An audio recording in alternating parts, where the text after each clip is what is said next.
Hey there. Happy holidays, everyone. I hope you're having a good one. How about you, Wooly? Are you having a happy holiday? Happy holidays to everybody. Yes, yes. A Merry Christmas and a soon-to-be New Year. Hey, I want to give a big shout out. I was talking about this on the last couple days of streams. I want to give a shout out to everybody listening to this podcast on December 26th of 2023 for not killing yourself yesterday. Statistically, you overcame. Statistically, it's like the second worst day of the entire year, right after Valentine's Day.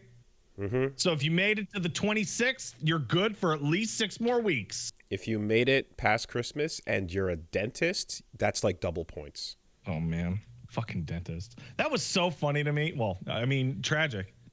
Nice, a nice autocorrect. when I when I found out the dentists were like way up there. Not, Oh, not the path that was chosen, but the path that was accepted. sad. For those who don't know, dentists, yeah, the stats are not great. Oh, I fucked that one, didn't I? Oh man. Awesome autocorrect. Wow. You caught it. There you go. No, I caught it. Was it in time? Sure was. We moved past into this brand new year of 2024. Not quite. We're getting there. Yeah, soon. So, yeah, some holidays happened. Did some things. I guess right off the bat, so shout outs Punch Mom got me a very nice towel warmer, which is a device that warms your towels while you're in the shower, and that is how warm. Oh, it can get real spicy. You can nuke if you need to. You don't need to, but you can. And that is just an evolution of the tech I've already shared with you guys. For those of you who probably weren't around a couple years ago or whenever I last brought it up, you want a free way to increase the S-links of your relationship. If you happen to be living in a place where there's a dryer and washer in the same room as the shower and your partner's taking a shower, you go in, you grab the towel, throw that in the dryer, let that tumble and heat up for a couple minutes so that when they come out, they have a warm towel. Instant XP on the relationship. I thought you were going to say hair dryer on the balls. No, not quite. I thought that's what you were going to say. Something slightly more pleasant than that. That seems all right. But yeah, you drop that on somebody unsuspecting while they come out of the shower expecting a cold moment, and they're getting a nice warm one. Bam, you've crushed it. Yeah, you're right. So that's a good trick. I've busted that out more than a couple times, and it was greatly appreciated. But the new place we have, the washing machine is no longer close to the place where we shower. So that has been impossible. Until now, it turns out there is a little thing you can throw your clothes in, even your underwear, whatever you're going to change into, and just keep it toasty when you come out of the shower. So fun tech, new shit I didn't know existed. I didn't know that device existed until you mentioned it to me 2 minutes ago. Yeah, there you go. That's what it is. So and if you are in proximity to a dryer, use this. Use this for free points. It's great. Got me one of those, and yeah, just kind of got back from the good old family Christmas thing where, of course, the loud, crazy chaos and antics that are to be expected. And it's, and like the thing, it's funny too, because there's like some new significant others and like babies and stuff, family members that are coming around for the first time. And we're just, and I'm just kind of like, hey guys, first time just witnessing the tornado of this family, because for some reason they never learn. They always have, whenever it's time to like play games or do activities, it's always the most complicated series of games that require a bunch of steps that are just not easy to explain to a room that's half listening, so. Are you talking like, the family's all here for Christmas, it's time for Catan? Type shit. Exactly, right? You can't do that. That's a rookie mistake. I mean, literally in this case, it was like a homemade Family Feud. And it was just like, okay, but who remembers exactly the rules of Family Feud though? And the cards are there, and like there's moments of like, wait, are you allowed to talk now? Now you have to be quiet. Wait, when are you allowed? Like I can't figure out like what order anyone's allowed to answer in Family Feud. Yeah, so like after blood was fucking spilled, It seems as if you are not allowed to consult with anybody unless you are stealing as the team once the other team has not gotten enough points to win. So it's just. So is that the real rule, or is that a agreed upon house rule? I mean, I don't fucking know, man. But that's how it goes. And yeah, again, like fists will fly at the Christmas tree. You know, you got or even like phone taboo, where you're like okay, in taboo you have to like have the word and not say the words that come underneath. But are you allowed to say like conjugated versions of the banned words, or right? And like you're not allowed to use hand gestures, but like can you make sounds and onomatopoeia? And just like all these impossible. Where I'm just like, man, you know what's great? Cards Against Humanity. You know what's great? Just charades. Like, just I want to play Cards Against Humanity with my mom. Sure, fine. Then get apples to apples, right? That's okay. There. But ultimately, just like keep it simple, one rule for the whole room to hear, and then not really fully pay attention to. That's what you got to do. You can't be having this complex thing that you're bringing in, trying to get everybody on board with Catan or in our case, we had like House on Haunted Hill, which is a great game. And, you know, God bless, Punch Bomb is like, this game's super fun. Let's bring it with us to different meetups and she'll like try to introduce the rule set to a room full of people. And it's like, no one's going to sit and listen to a simplified D&D campaign under these circumstances between dinner and dessert, you know? You know what's a game you can fucking play with like a large group of family members? Like Scrabble. Sure. Yeah. You know? Yeah. Charades works. You mentioned it earlier. Mm-hmm. Or everybody kind of instinctually knows how to play charades. I've gotten a few games that are literally just like talking points. It's like there's a podcast and they have a card game just called Are You Garbage? And it's just cards that are just like, hey, do you have a second freezer in your garage that your parents refused to get rid of when you were growing up, so they just shoved it down there and used it for like meat and other shit? Yeah, okay. Like just different. Man, that's so fucking specific. Exactly. And yes, I did. Yeah. And it's like they should have that shit was probably leaking. It wasn't good anymore, but god damn it, they were not going to throw that fridge out. That freezer was older than I was. Exactly, right? It's a great game, but it's like that's all it is. It's just a prompt card to talk about shit like that and go, "Damn, you were trash, bro." You know, and that's it. And you're like simple easy conversations, you know. And like that, you can't be anything that goes like more than 3 steps in with teams, especially where it's not the whole room, where people are going to be at each other's throats. Keep it fucking simple, guys. Yeah.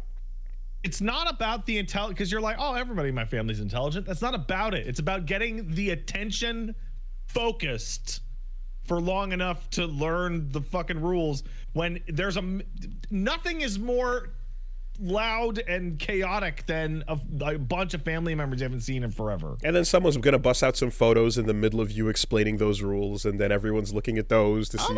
You know. So the baby had a hat. Yeah. Just be aware. But anyway, no, good times and whatnot. Brought home some oxtail ready to go. So nice. You got to do it. And it's it's funny because like, you know, Punch Bomb's definitely like, we had some feelers were put out of like, oh, it'd be cool to like be the ones that host, you know, people over for Christmas and do all that, and you know, that'd be a fun idea to a fun world to live in. And I'm just like, yeah, how's your oxtail? Man, how's your curry goat? What are we doing? I watched hosting Christmas like grind my mom down into the dirt like for 15 years, and then my sister decided, I'm gonna host Christmas and it's gonna be the best Christmas ever. And she was so intense about like it being the best Christmas ever that she didn't eat a thing until it was like 8 p.m. Yeah. That's how that goes. And she was like she looked like out. She had fought someone. Absolutely. Especially, and it was immaculate, but everyone was like, "Hey, sis, sit down." Yeah, you can. She's like, no, the fucking pastry, the fancy pastry that I decided to make only for Christmas. I gotta watch it. It is an all-day boss battle, and you're only at phase 2 when the people get there. You know, and then part of that too as well is you have to do the debuff beforehand, where every time something that you've been slaving over all day is out of the oven, you have to go, it's not very good, by the way. I missed on a couple things. I meant to go get some of this, or I was supposed to get some of that and I couldn't get it, so sorry about it if it's a little bit dry. And you just got to talk it all the way down. It's incredible. What are you talking about? It's the best you've ever had, and it's just like nah. They're like, well, you know, I could have sprinkled fairy dust on it. I should have gone to the store and got some. Absolutely sandbag everything you bust out when you do. It's insane. So, much fucking appreciation to that endeavor. Maybe we'll get there, but let's start with training wheels. You know. Anyways, So in terms of a week though. Yeah, a couple things, obviously. How was Holiday Matsuri? There you go. Florida events did occur. They did happen. They could not be denied. Holiday Matsuri was fun. There was basically predominantly anime con, which is I haven't been to in a minute. Most of the stuff I've been to has been like just games and more focused in this case. But definitely a large. Larger cosplay segment to this, and more anime in general. But the game room was where we were brought in to be, and so we did some events. We did a fun panel with Justin Wong on fighting game content creation, and had a bunch of just signings. Wasn't there like a question about that? Like, I remember like there was like I can't remember. I feel like you said that the theme of that was going to be a question about fighting game content creation. Yeah. The title of it was like Justin made the title fighting game content creation. Is it good? Like it is just. Well, what was the answer? Will they spoil it for us? It can be, if you're willing to travel to Pakistan. Otherwise, that's hard. Stay free. Yeah. No, there's good times. There's lots of good stuff in there. You don't have to just travel to Pakistan.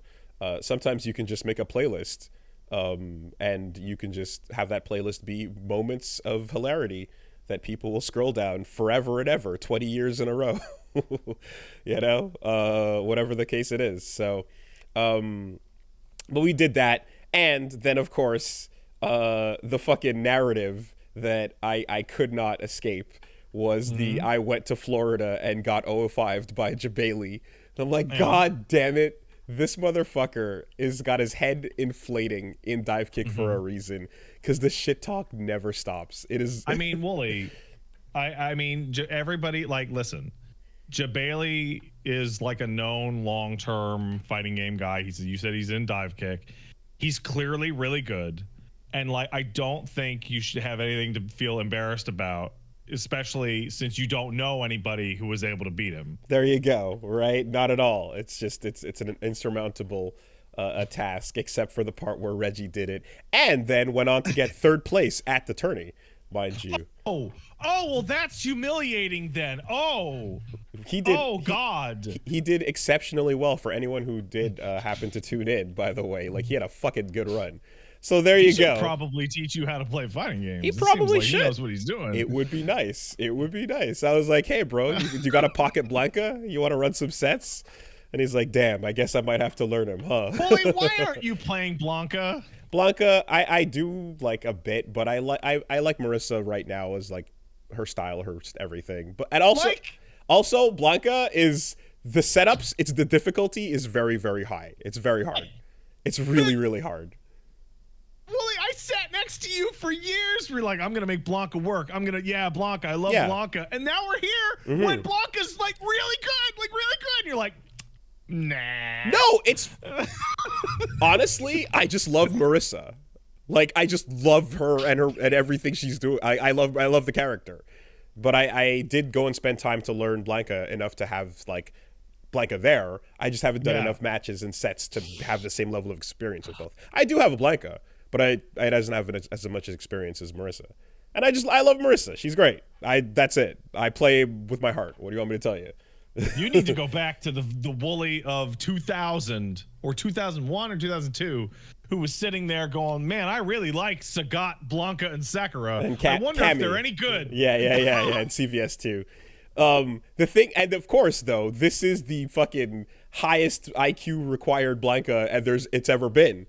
You know, this is the one that shoots beyond the regular version of that character. If you can master all those setups from every position on screen with every character, so you're unstoppable. Are you saying that Blanca went from a character based around what if I did a bunch of shenanigans, and has now turned into a character that's like, what if I got really good at Street Fighter? Well, it's more because like, no, it's like there's a wild like it feels like Blanca went from like goofy mix up nonsense to, all right, where are they on the screen? Is this going to juggle the fat character in the corner in this particular situation?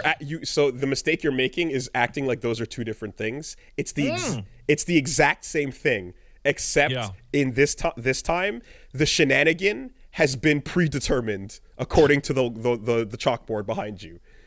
You have already labbed and created the outcomes of every shenanigan. Okay. And you know how to force your opponent into each possible shenanigan outcome. Get the cursed seal on and get fucking shenanigan level 2 out. Oh yeah, I do. I mean, I have, and I do. It's there, you know, ultimately. But your eye opens up to the fucking Mangekyo shenanigan, and it's just Blanca in your eyeball. The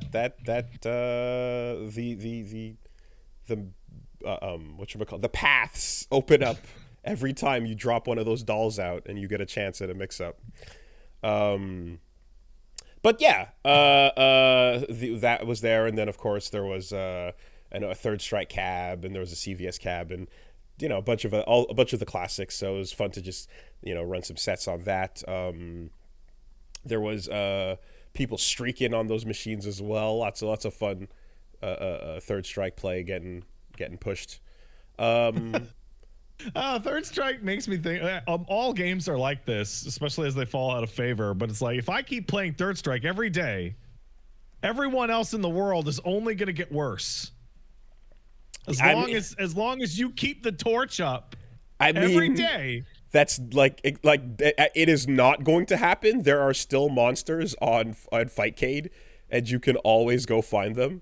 But yeah, but still, it was incredible. And the one of the guys who runs the Jazzy Circuit, which is the Third Strike regular meetups, was there. Just ran like 100-game streaks and was in the middle of like a 51 when we walked up, and just like, okay, let's throw ourselves at this wall for a while and just see what happens.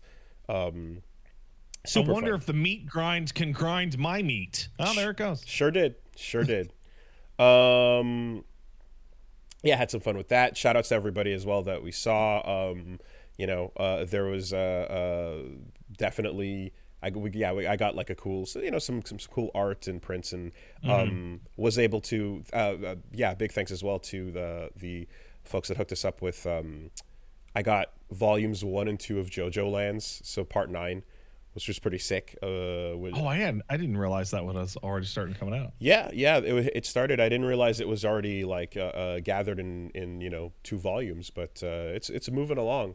And I also wanted to, just for collector's sake, I got the first volume of Steel Ball Run back in the day, and I wanted to get the last one too, because I mean it's Japanese, so I'm like, just more of a just to have it, and like I managed to get that too. So there were a couple other things. I also got reintroduced to Buc-ee's, right, which is the, like, you're gonna see a pop off in about 2 seconds going off in the chat, because if you are from the South, Buc-ee's is a religion. It is like, if you're in Philly, it's Wawa, or it might be Sheetz, depending on which side you're on. There's always that like local place that everyone fucking swears by, and it is just your go-to. You have to go eat there. You got to go buy food there. Some people are like that with Trader Joe's, which is another thing that we don't really have, and they'll again swear by that shit. But Buc-ee's is the one with the beaver in the middle and the yellow circle. And if you're a fan artist that does anything like, for example, so yeah, we got like a Bucky with Hatsune Miku hair, and like they like cease and desist you over shit like that. Like, do not fuck with their brand. They're aggressively about it. But they have things like the beaver nuggets is what they're called, and like they're like just a bag of just sweet treat like nugget things. And there's like all different versions, cinnamon flavored and all that. And when you eat them, they're basically corn pops. So if you've had corn pops, they're like that. I really didn't expect this to build up to it's a corn pop. Yeah, it's good. It's fine. It's nothing wrong with it, but it makes me want a bowl of milk, essentially. But it's a larger corn pop is the way that feels. Wait, how large are we talking? Maybe like 4 corn pops in one. Oh, that's too big. It's a big pop. That's a strange thing you've described. Coated in sugar. Yeah. There's and I know that I'm sure once you go in there you can get all kinds of other specific Buc-ee's related apparel and such. I got the hat some time ago from someone who brought it down, and I was like, "What is this?" And they're just like, "Nah, dude, you gotta rock this. You don't know the power of the Buc-ee's hat." But yeah, so did that. Wanted to go eat at wanted to go catch some dinner somewhere, and everything was closed because as it turns out, we're in one of those areas in Orlando where most restaurants are shutting down at 10, and if you're lucky, 11. So what do we have to, what do we do? The only place open is the fucking Waffle House. Yes, yeah. So we went to the Waffle House. There's photographic evidence, I believe, of this event occurring. Now, the many people point out, of course, that the where you take your photo, whether if it's inside or outside, inside you got to challenge the waiters or so, and it's like no, everyone's getting real specific with it because the waiters inside can parry the chair throw. That is true, but the point is that the entire Waffle House zone is aggro, right? It is a PvP zone the moment you get out and you enter that parking lot. I saw someone point out in the comments of the photo that we took, squared up against in the backdrop of an accidental Rococo Renaissance painting of the Waffle House. They're like, yeah, if I pull up and I don't see the cook angrily smoking a cigarette outside, and when he sees me, he angrily puts it out and walks inside, if I don't even want to eat there. And I'm like, that is exactly what happened when we walked up. Oh, really? The cook was outside smoking, just whatever, and we like take our dumb photo on one side, and he's like, he goes and talks to some guy, puts the cigarette out, and walks back inside. Or like, damn, I want my food cooked with resentment. It makes it taste better. Yeah. That's the secret of those hash browns, man. Like you can't. It's not just the beef and cheese on top. It's always fun to introduce folks to the Waffle House emergency metric. I don't know if Waffle closing down, that means this hurricane's gonna be pretty bad. There you go. Right, so you can use the Waffle House index as a means of determining how bad it is. If there's a hurricane that's happening actively but it's not that bad, they'll be a yellow, so they'll be open, maybe running on a generator, limited menu. Like absolute madness. They never fucking close. So yeah, you can Google Waffle House index for more information on that. And then of course there's the Waffle House on top of the Walmart where you can break through the ground and then continue your combo Tekken style wall break to the parking lot. But yeah, that was a fun experience, and like there was one of those things where like I feel. Reggie's the kind of person, he'll be talkative and social and like be like, oh, hello to people and, try to have those little moments in ways that I definitely don't. And, when, the waitress came over and was just like, hey, so we ordered her up and it was just like, hey, do you want any sauce? And I was like, oh, what kind of sauces you got? And she's like, ketchup, mayo, Waffle House sauce, barbecue. What's the Waffle House sauce? Yeah, and so like, what is it? Okay, so Reggie goes, ooh, Waffle House sauce, eh? And she just is like, yep. And then like Okay, I was like, I'll take some mayo. It's like, yeah, he's like, I'll take some. He's like, okay, she just walks back. And I'm like, bro, it's a fucking Waffle House. Like, or you're doing you're like, he puts his, like, he turns towards and like expecting to get a, yes, of course, you know, it's glazed with a reduction of basil. We're foreign, man. Like, come on. There's a, you know, there's a like a puree that has been chilled for 48 hours. Like, what the fuck you're expected to get? She's like, did I stutter, nigga? What the fuck you think this is? What the fuck, man? Yeah, Waffle House sauce. You want it or not? Like, I feel like if somebody sees confusion at that thing, we're like, oh, it's like mustard with a little bit of mayo or some shit. But it is a Waffle House. The tiredness level of everyone, they're on alert for chairs flying by their heads. They ain't got time to explain what the fuck Waffle House sauce is.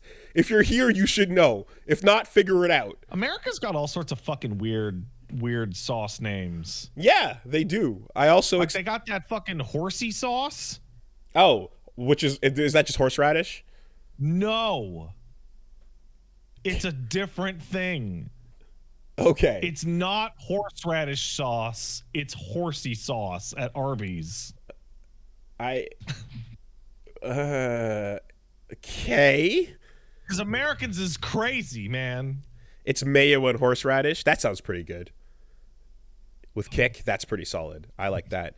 I'll tell you what, though. I did get introduced to a concept that I don't think I've been to before. We went to a hybrid hot pot KBBQ place, and they had a sauce bar. And I'm like, okay. What are these words, and how have you combined them together? How much sauce do you need, man? Yeah, and it turns out a lot, actually. Because when you're ordering and making your hot pot and you're doing your barbecue BBQ stuff and grilling up, they have a like whole bar that you can come in and get bowls and mix your sauces to have different sauces for all the meats and shit you're cooking. And people are like, that's normal. Not here it ain't. Like, I've never experienced a sauce bar. That's a wild concept. It was pretty sick, though. It's nice to have that many options, I must say. It's nice. You know, and it's just like, yeah, instead of explaining it to you, just fucking go up and get it. There's a million. Take your pick. And, you know, and if you're the type of person that wants to drown whatever you're eating in the sauce so that you can barely taste it anymore, go nuts. Have at it. Yeah, shout outs to the infinite fighting game stage that is the Waffle House. I think we did it. I'm glad I retook the picture, because the one I took out front, like, admittedly, like, just right after the fucking like cook walked back in or whatever, I'm like, let's do our dumb shit meme, whatever. Yeah. But afterwards, from the side, when it was nice and quiet, 3 a.m. That's your perfect. Did people see you? Probably. Like the Waffle House people. I don't care. I'm not coming back to Orlando anytime soon, bro. I'm trying to move, man. Like, you know. Shout outs to On the Way In. Oh my God. On the way in to the fucking convention. You know, we had the pleasure of meeting, we were in the same ride as Amelie, the voice actor, and Karen, who was played Aisha on the Power Rangers, right? Really, really nice folks. And we were just, you know, getting our ride through and having a nice conversation as we were going for, you know, most of the I guess 40 minutes or so to the venue. And in the last like stretch or so, the driver is like, yeah, it's just, he's a huge Power Rangers fan, and he says, yeah, it's so great to have you guys here and stuff. And you know, it's just really cool that like we're having these types of events where, you know, we can have like voice actors and real actors and you know, and all kinds of people coming out. And me and Reggie are like, whoa, what the fuck? What did you just say? Yo, chill. What the, like, let's go back, undo, Control Z. What the fuck, man? You know? And he's like, whoa, what? And then, you know, she's just sitting there nicely like, okay, you know? And we're just like, okay, redo, go back. He's like, hold on, wait. Now let me explain. And we're like, okay. And he's like, I just think that... fuck this. I just think that, you know, there's real acting and that's in front of voice acting. Like, we gave you a chance to fix it and you doubled down. And we had 20 seconds left in this 40-minute car ride and you couldn't hold it back.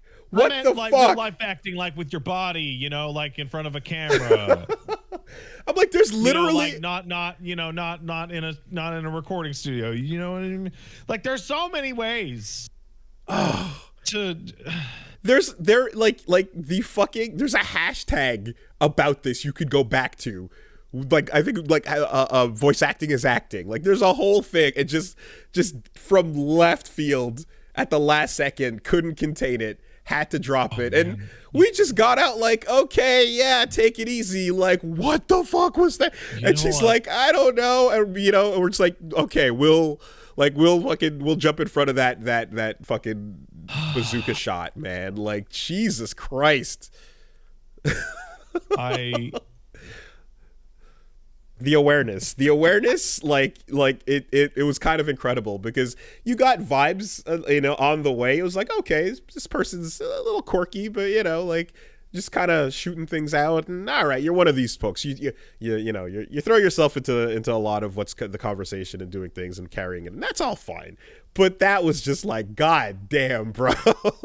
You know what I love about that? Is like as people who played a lot of games, particularly you and I who played a lot of games that got localized from Japan, we got to see like got our whole feed in it of like, hey, we're getting a bunch of real actors for our game, and you're like, oh goody, right? So the voice acting's gonna be really bad, huh?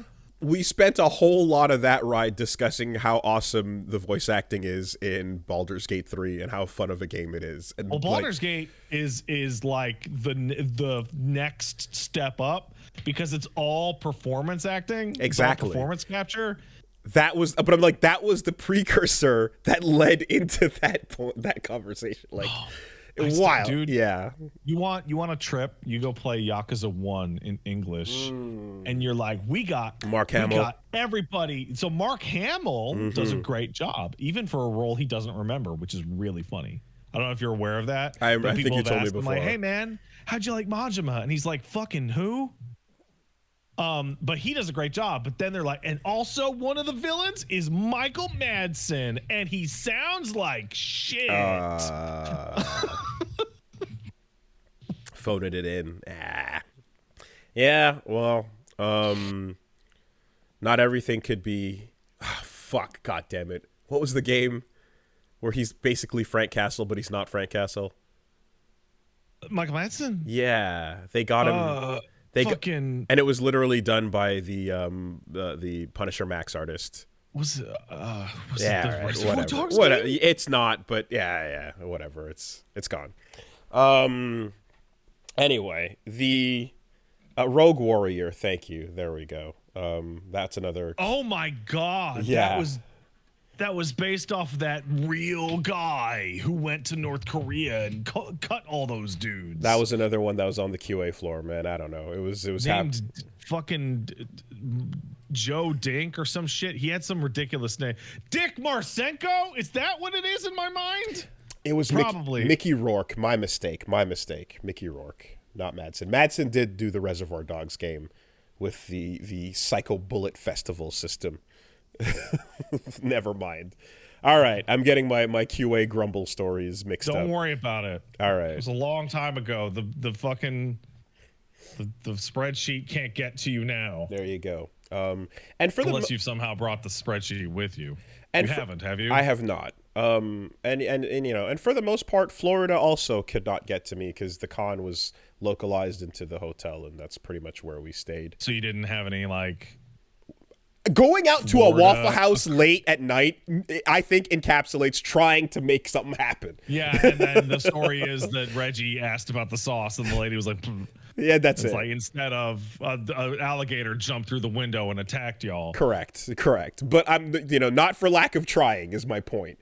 You know, although on the way back we did see an ambulance pull up because Solaire had a little too much to drink. Oh, that's always fun. And Solaire was just like, and I was like, yeah. Oh no, those Genshin Impact characters are barfing all over the sidewalk. So, I dropped my key. I'm sorry. That armor is going to get real hot real quick. That bucket might come in handy. The bucket helmet. It's better than your shirt. I think we can all agree. I would agree. Yeah, so all in all, pretty cool. We did our little beat the pro event, which was just like, yo, come, yeah, exactly, right? It was like, man, just You didn't name it that. You like I didn't name it at all. That's the name of the official event, and I'm like, oh god, here we go. that sucks.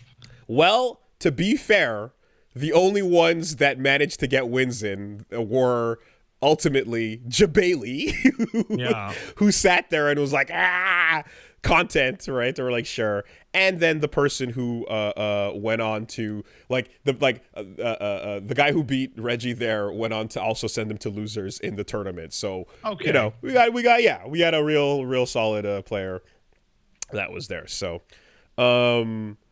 but like it was just like, I'm like, please don't use that word. Like Jay Wong can do a beat the pro event. We can't stop it. You have to win a major tournament to be considered a professional, right? Is that like the logic? I would say at least top 3, perhaps. maybe get a sponsor. I don't know. But anyway, yeah. So that was a good time. And then I guess also beyond that, played some games. Very, very briefly, I checked out the brand new Mobile Suit Baba. What a fucking awesome, out of nowhere, right up my alley ass video that game. Game was free for a couple days, and I said, "Hey Paige, do you want to play this?" And she like left the room and like downloaded it anyway. It's free right now. I believe you can still get it. I don't know when it officially goes up on Steam or anything, but on the itch.io page, the creator of Baba Is You has made a game featuring Baba and Kiki and all the friends, but it is in the style of Into the Breach, and they straight up say, we are fans of Into the Breach and we wanted to make one. And Baba is piloting a Baba mecha, and Kiki's piloting a Kiki mecha, and you move them in Into the Breach style maps to visit buildings and do all that stuff, except there's also the fucking programming language of Baba on the field. So I can't. Mountains is block, water is sink. You have to move Into the Breach style to break apart the rules of the world while also doing your tactical movement isometric. Super down for this. I mean, one, obviously the inspiration is one of my favorite fucking games there, but two, just taking that tone and calling it Mobile Suit Baba, and then the intro is like, in the future the fruits have to be collected, and the quantum fruits are under attack, and they have to deploy the Baba Defense Force. It's the best. It's so good. So shout outs to the out of nowhere little side sequel bit. It almost reminds me of like Bumbo, how it's like, I remember Bumbo. Yeah, it was just like, wait, this like side puzzle game related to the main thing that what and it's like, oh shit, pretty catchy, where they're like, I think I have an idea for something fun. I am dreading with horror how difficult the game might get later on when you have to handle problems, like visit buildings, and also find a way to get your units to break apart the rules of the world. Baba Is You is, I hope we talk about it forever, because like it ignored the very first rule of like puzzle game design, which is it's not enough to have your players be smart, you have to make them feel smart. Because Baba Is You went, fuck that, I'm going to make you feel like the dumbest idiot to ever live. But the reason why is because we're secretly trying to teach you coding. I felt like the game was actively attempting to hurt my feelings when I was playing Baba Is You. It's just, introduction to like the world logic and how you might go about building that. But then also, again, the idea that you have objectives, but you also have the laws of God written in the sky, and you can go and manipulate them to make the current objective easier. Yeah, do it both though, while piloting Baba. And of course, as you can imagine, Kiki and all the other characters are all full of character personality and everything, but Baba just says ba ba ba ba ba ba. That's all Baba can do is say Baba can say ba ba ba ba ba Baba. Ba. I can't hate Baba. Baba's too sweet. Baba can only ba. It's perfect. So yeah, gonna again, I really just briefly touched it just to see what's going on, but fun with that concept and title. Also, fair warning to anyone, if you are going to go check this out from the itch.io page, it activates Windows Defender because it identifies something that is a virus. Oh yeah, tons of shit activates Windows Defender. It is, to my knowledge, not a virus, and you're going to have to go in and manually, futz it to be able to deal with that. But right now, there's a weird thing that makes it auto delete. So like Baba is malware. I downloaded a fucking OBS plugin to put a fucking countdown timer on my stream, and Windows was like, oh, it's unsigned. Probably it's on the official OBS forums, and it's a fucking just a countdown timer. It's a plugin. It's an OBS like chill the fuck out, Windows Defender. That being said, though, when you go to any program that's been installed on your computer for the last 10 years that you go to reinstall from a new system or whatever, you go grab some VLC or you go grab Goldwave, whatever. Now there's a bunch of sites that will take it, pack in a bunch of adware and bullshit and spyware. Yeah, evil shit, yeah. And then rehost it on unofficial looking thing that's not actually official. So well, it's a really good thing that Windows Defender doesn't constantly give you loads of false positives, so that when Windows Defender does warn you about that, you'll be like, oh, thanks, Windows Defender, you saved my ass on this one. Awesome. Yeah. More honestly, it's not about the download, it's about the website you're getting it from, right? There's places, CNET, whatever, download.com back in the day was the thing. And to some degree, I'm sure, I guess it still is maybe, but just make sure the official website of the program is where you're getting it from and not some weird coupler. But, yes, Baba is a Bitcoin miner. Exactly. You never fucking know. Yeah, I use Malwarebytes on all my computers. I have a subscription to Malwarebytes. And Windows Defender, I will ignore. But when Malwarebytes is that one, I'll take a really long, hard look at it. Though occasionally will still throw down some false positives. Man, that company really got itself in the door by simply A, being free, and B, standing around while McAfee... Everything else became awful, yeah. Well, and Norton just fucking murdered all of their clients and then shot themselves. Oh, yeah, how it became Norton became malware. Became malware itself. Literally started doing the thing. Yeah, absolutely. McAfee and Norton just so insane over the years that just okay, are you not them? Cool. Anyway, so there was that, and then I've spent a good amount of time now going through, I think maybe most of Dredge. Just really Isn't great. It just great, really great, man. The combination, I've said it before, but the combination of peaceful sailing combined with the horrors of the deep is real good. It's just fun to pass time with, to fix up your boat, and what's that over there, and as the last thing I got was I think it's Harvest or Reap or so, but basically I handed in it's the power that lets you instantly fish a spot.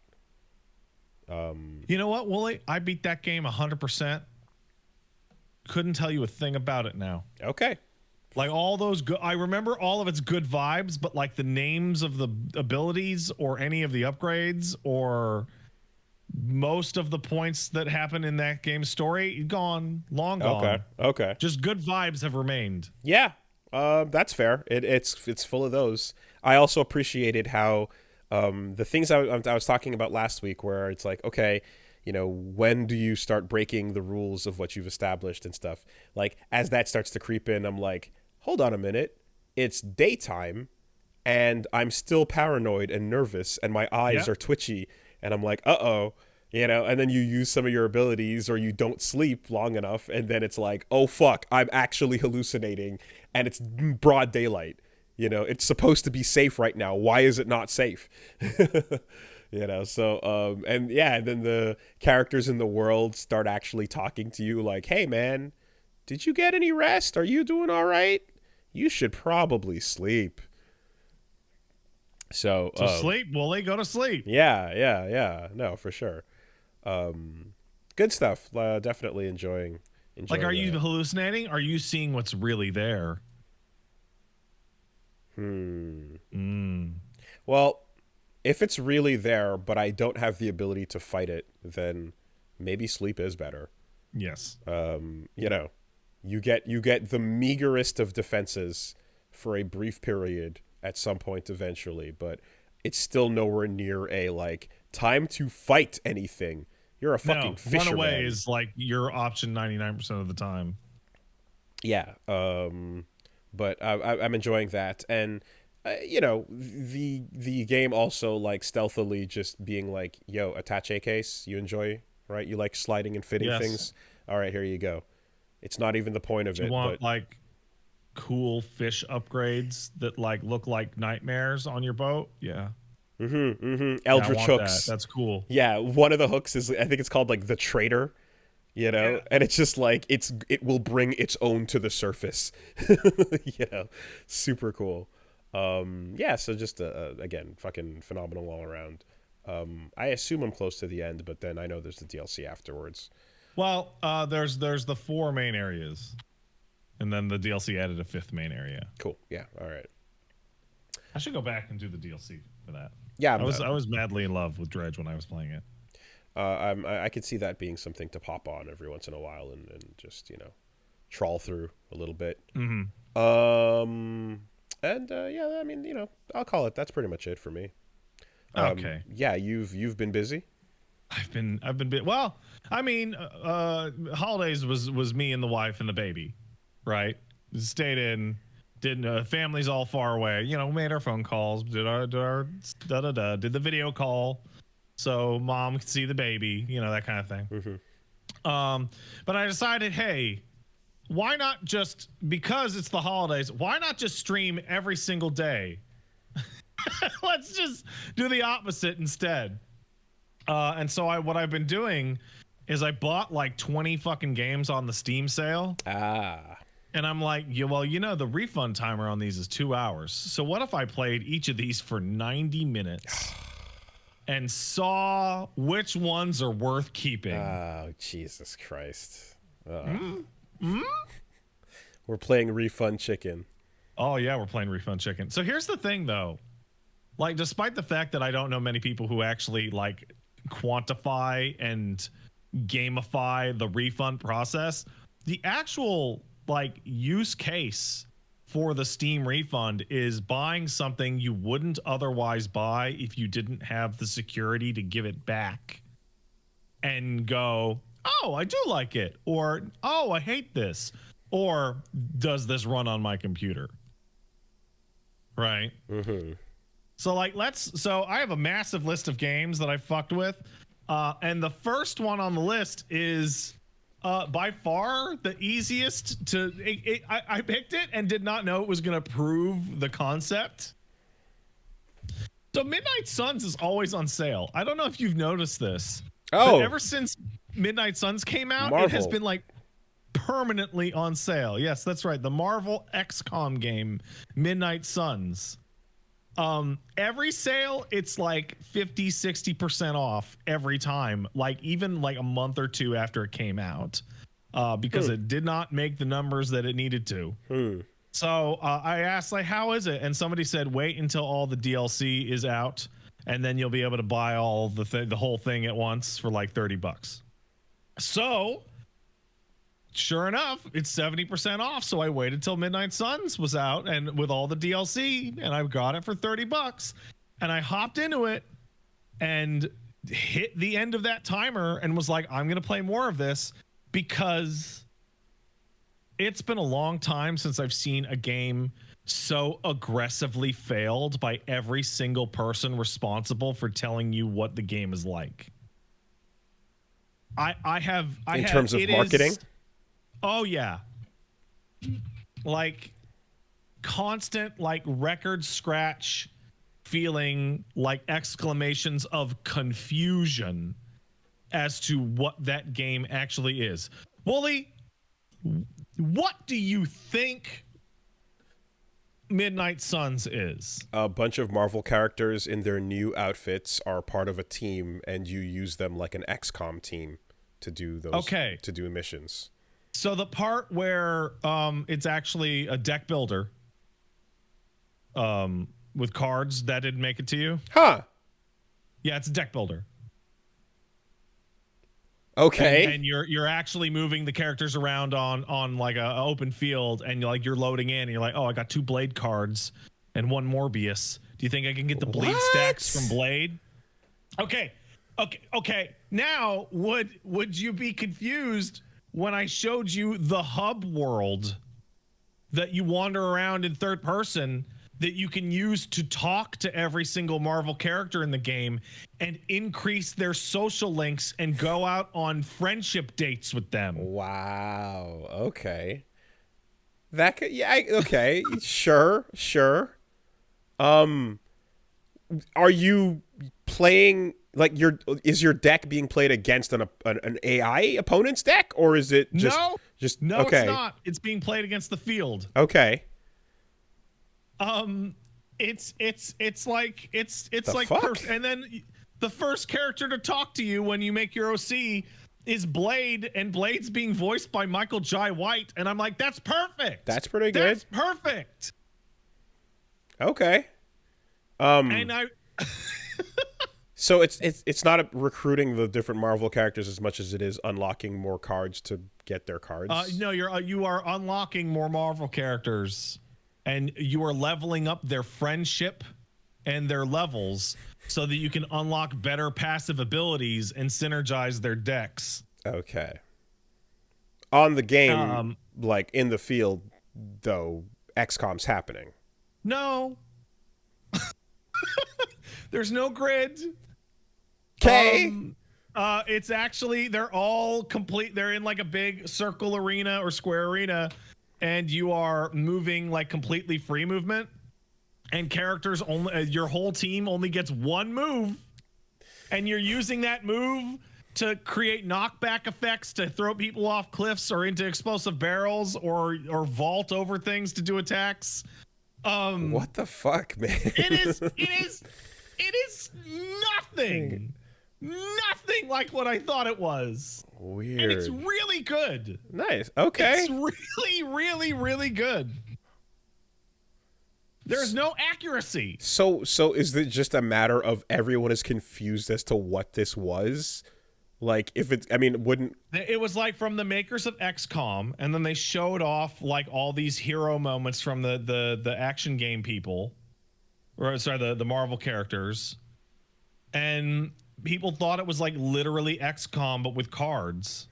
Yeah, well, like instead of being able to choose like your attacks, you would have to load in the cards. But no, it's actually closer to like Marvel Snap, okay, or like Runeterra. Yeah, you see, like the devs are also probably responsible for like the self-gaslight that comes with it, expecting it to be in the genre. Because if the Blade game came out and it turned out to be a first-person puzzle game, you know, you'd be like, but where's the Dishonored? Because it's so, because I hate like deck builders. I hate them.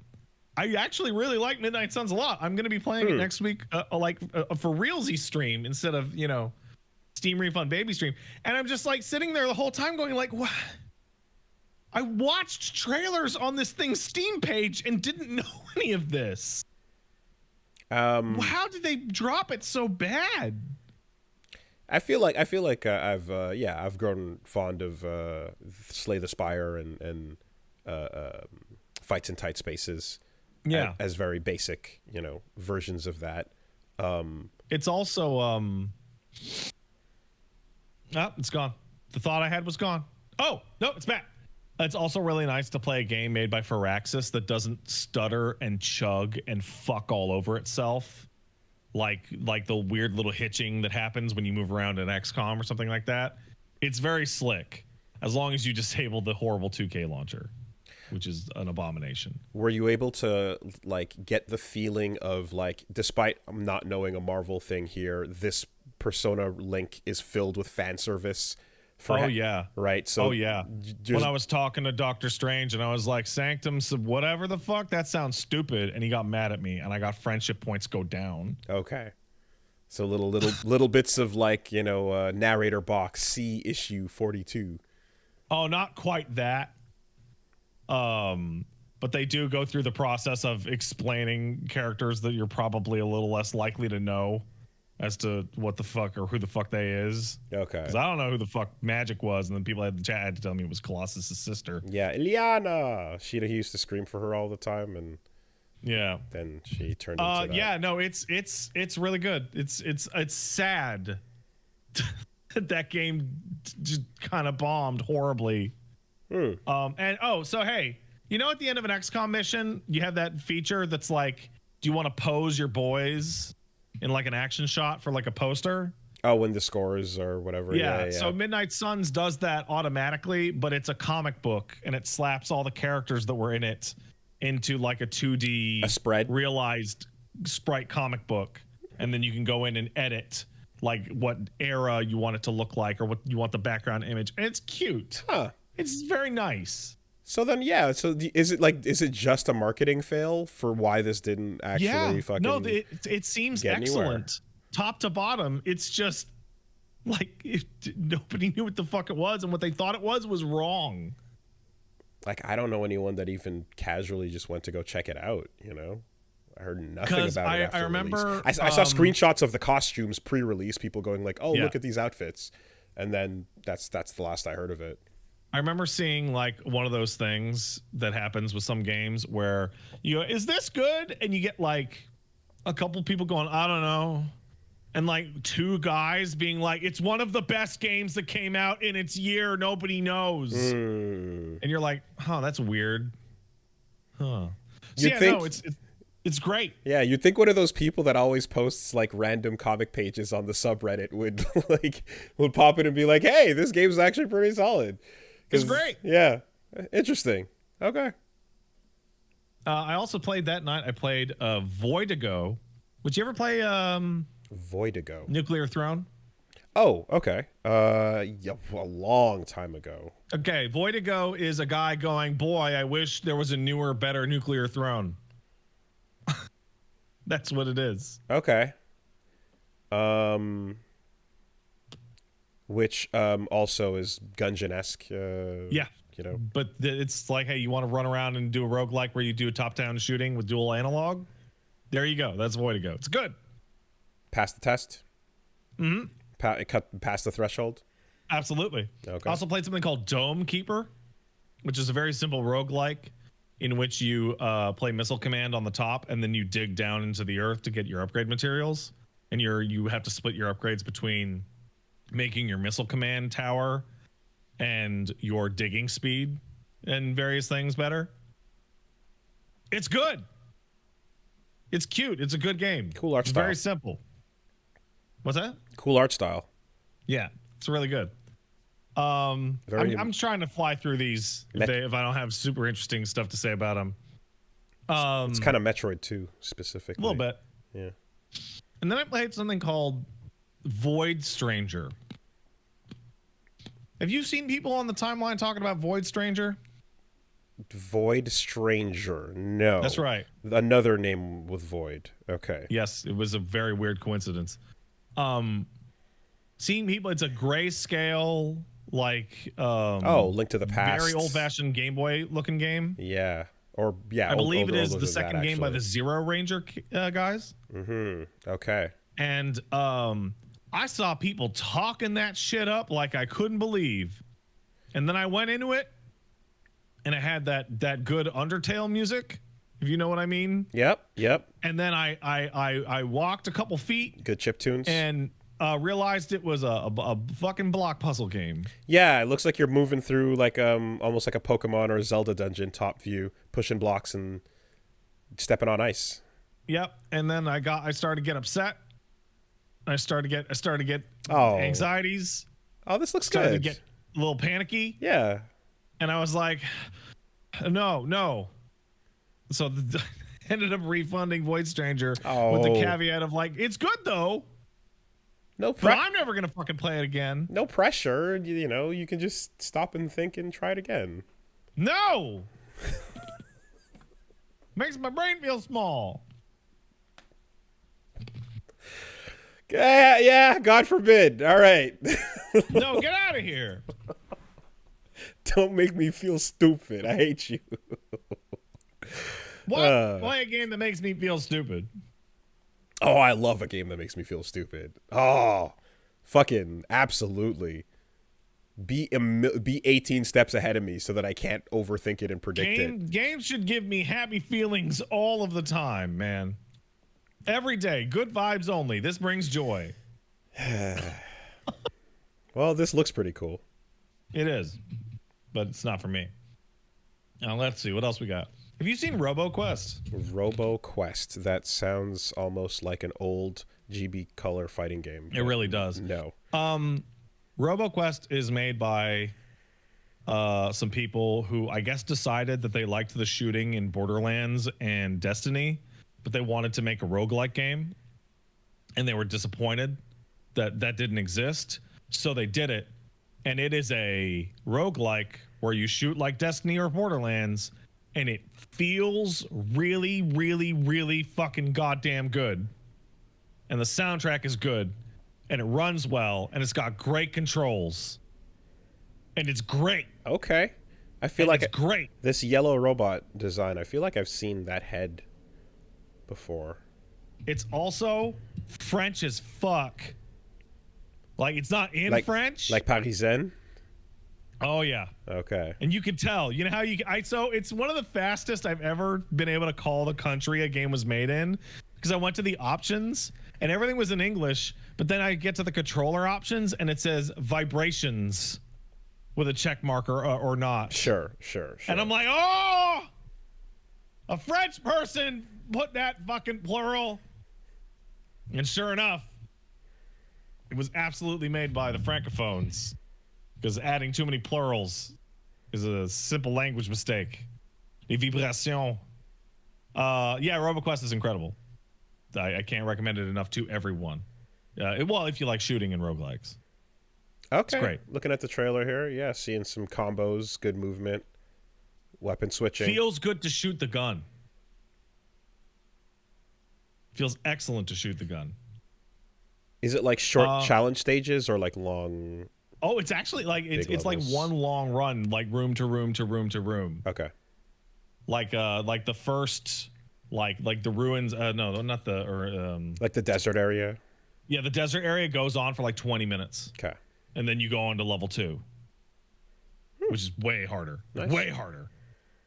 I played Last Faith, which is a very, very interesting, visually fantastic Metroidvania that is clearly very inspired by Souls, and that it has the exact same stats as Souls. Has good combat, cool setting, cool voice acting, a little derivative. It feels like it came right after Blasphemous. Yeah, I'm also getting vibes of a couple other things looking at this. Yeah, like what? Is that just the Lost Ark logo? No, it's not Lost Ark. What is it? Is it Lost Solicide? There's something with that. Anyway, yeah. Mm-hmm. So I played that for about, I don't know, 40 minutes and was like, this feels really good. And then I missed time to jump, and like one of my feet pixels touched a spike, and I instant died and went back to the bonfire equivalent. Okay. And did you play through Blasphemous 1? No, not to completion. Okay, so I played through Blasphemous 1 and Hollow Knight, and people who watch those LPs can confirm that I died maybe 10 times more often to pits and spikes than enemies or bosses.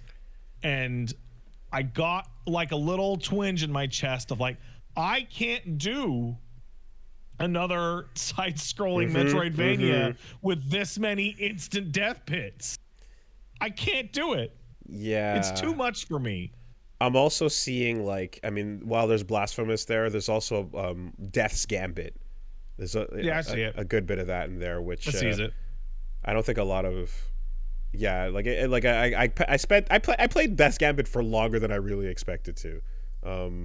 Okay, it's one of these. The Last Faith. Mm-hmm. I also played The Eternal Cylinder, which is so you know the guys who make the Xenoclash games? Oh, right. Yeah, and everything they make is like a nightmare. Mm-hmm.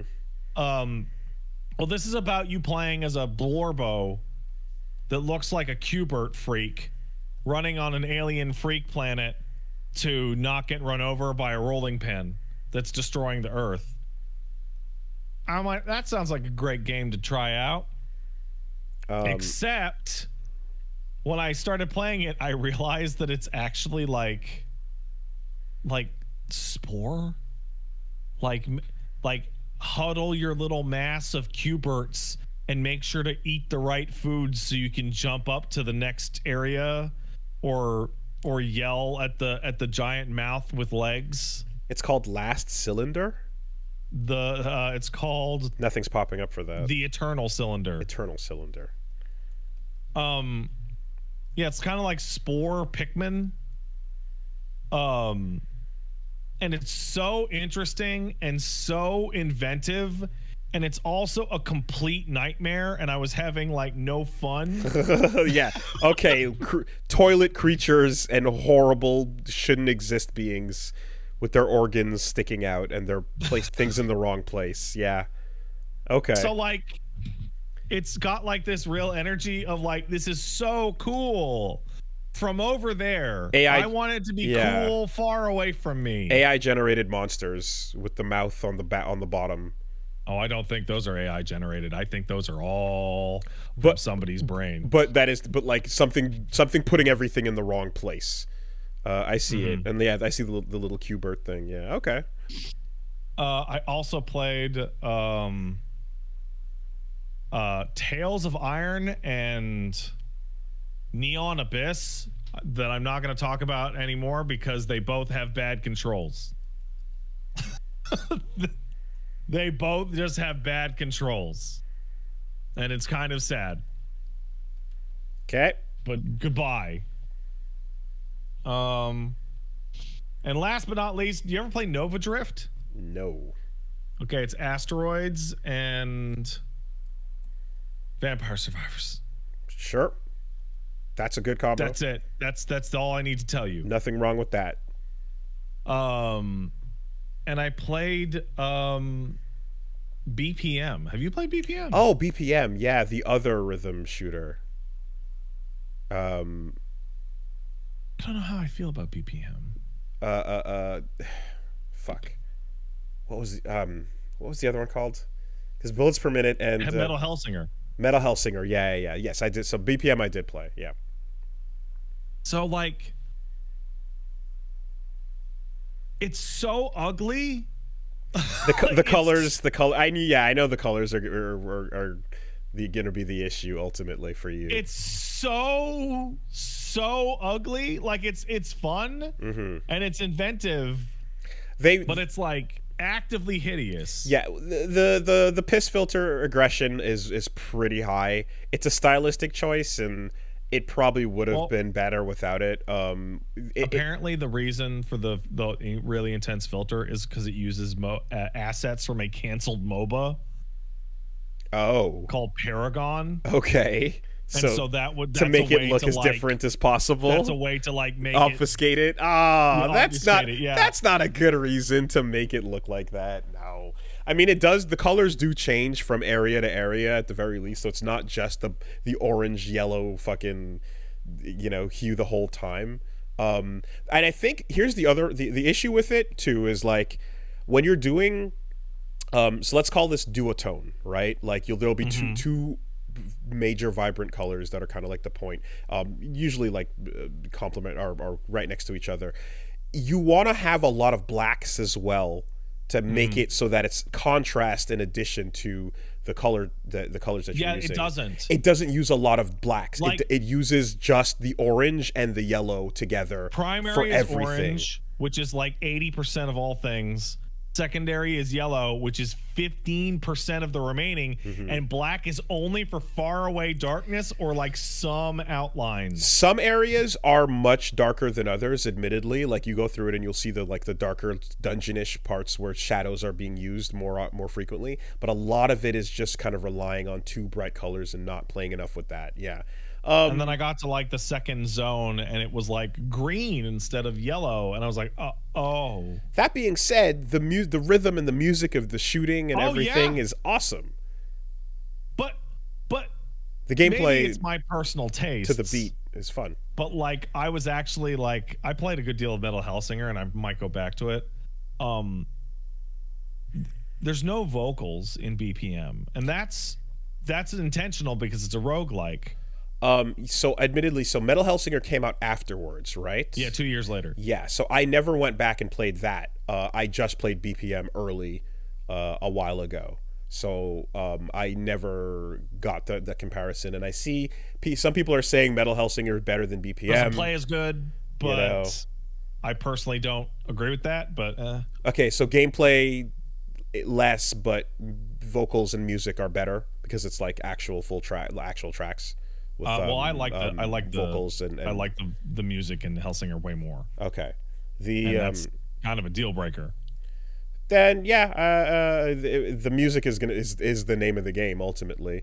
I liked what I was hearing there, but there's a whole point too when these were both announced where I want to say like it was like who stole from who? What happened exactly? Hellsinger stole from BPM. Okay. And Hellsinger came out many years after.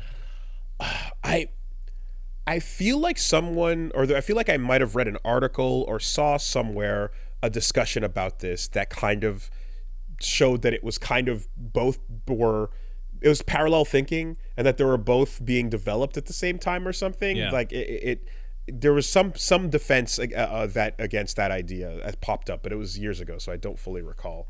Yeah, the other thing is like it's all depending to taste.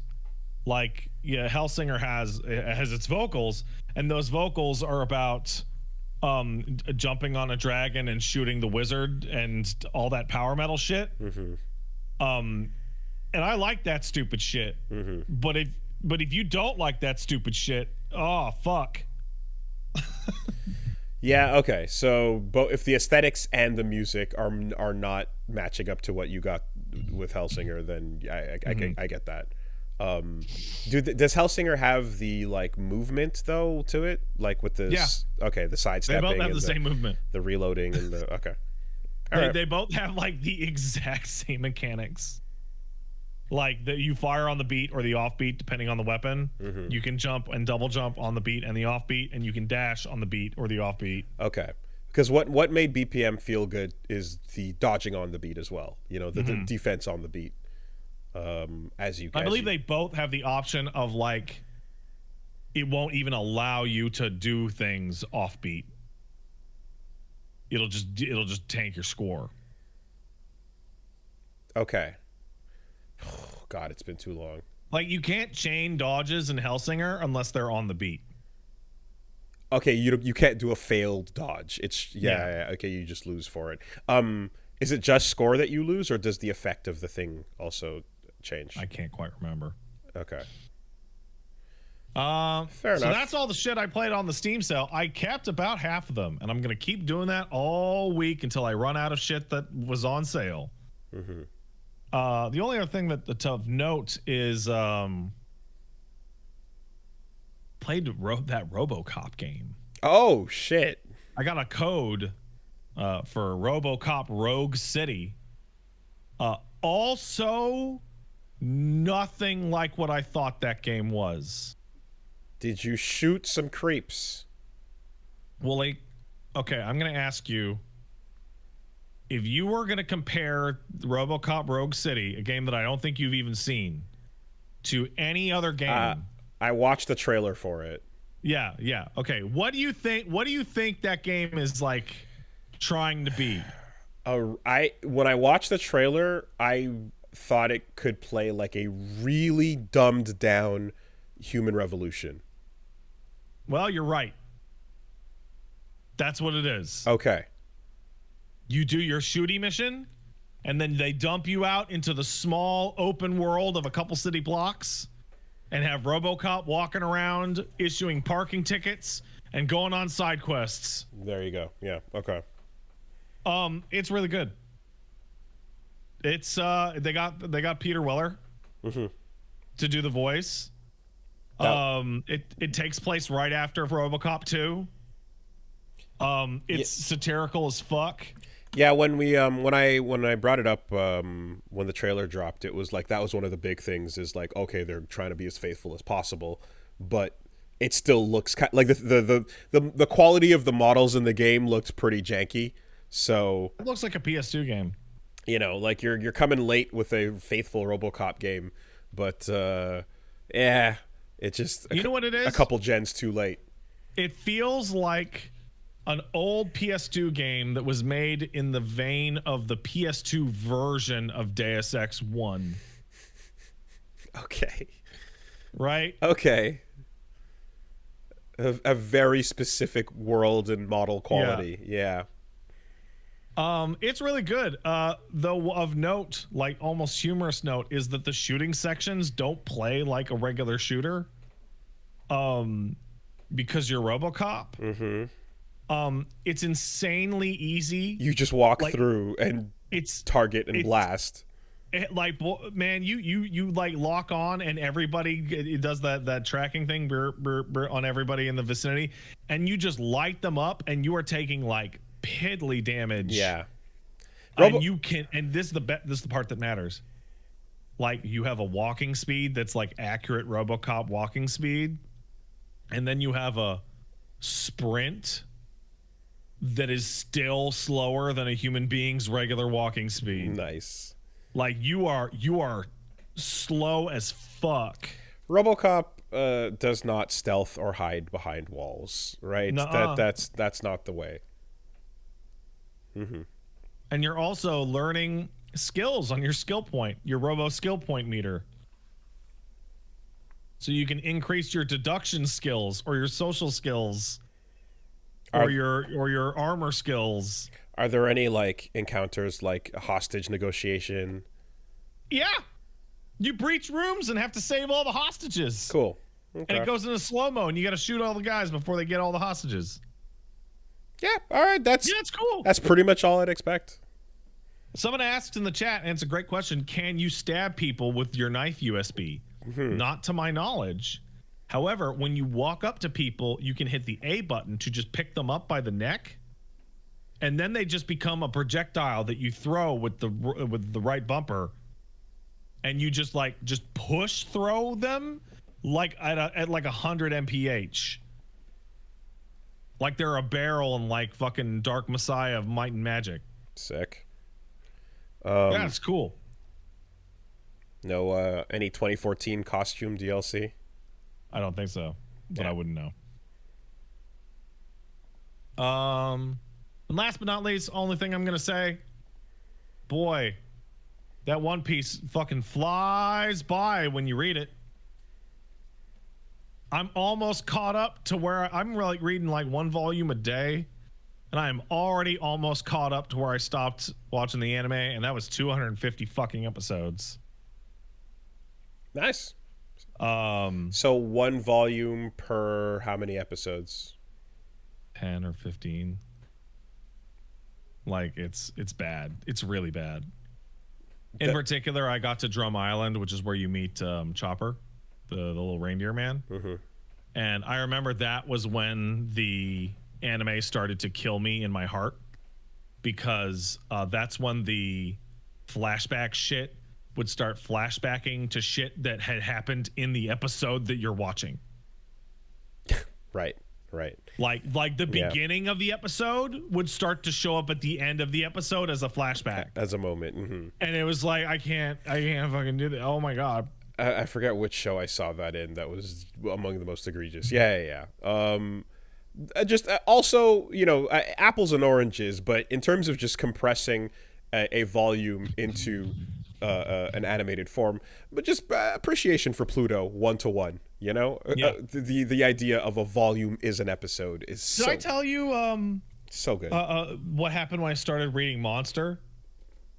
What happened? Maybe. Okay, so I watched Monster a long time ago, and I was like, man, I love Monster. Monster's incredible, amazing.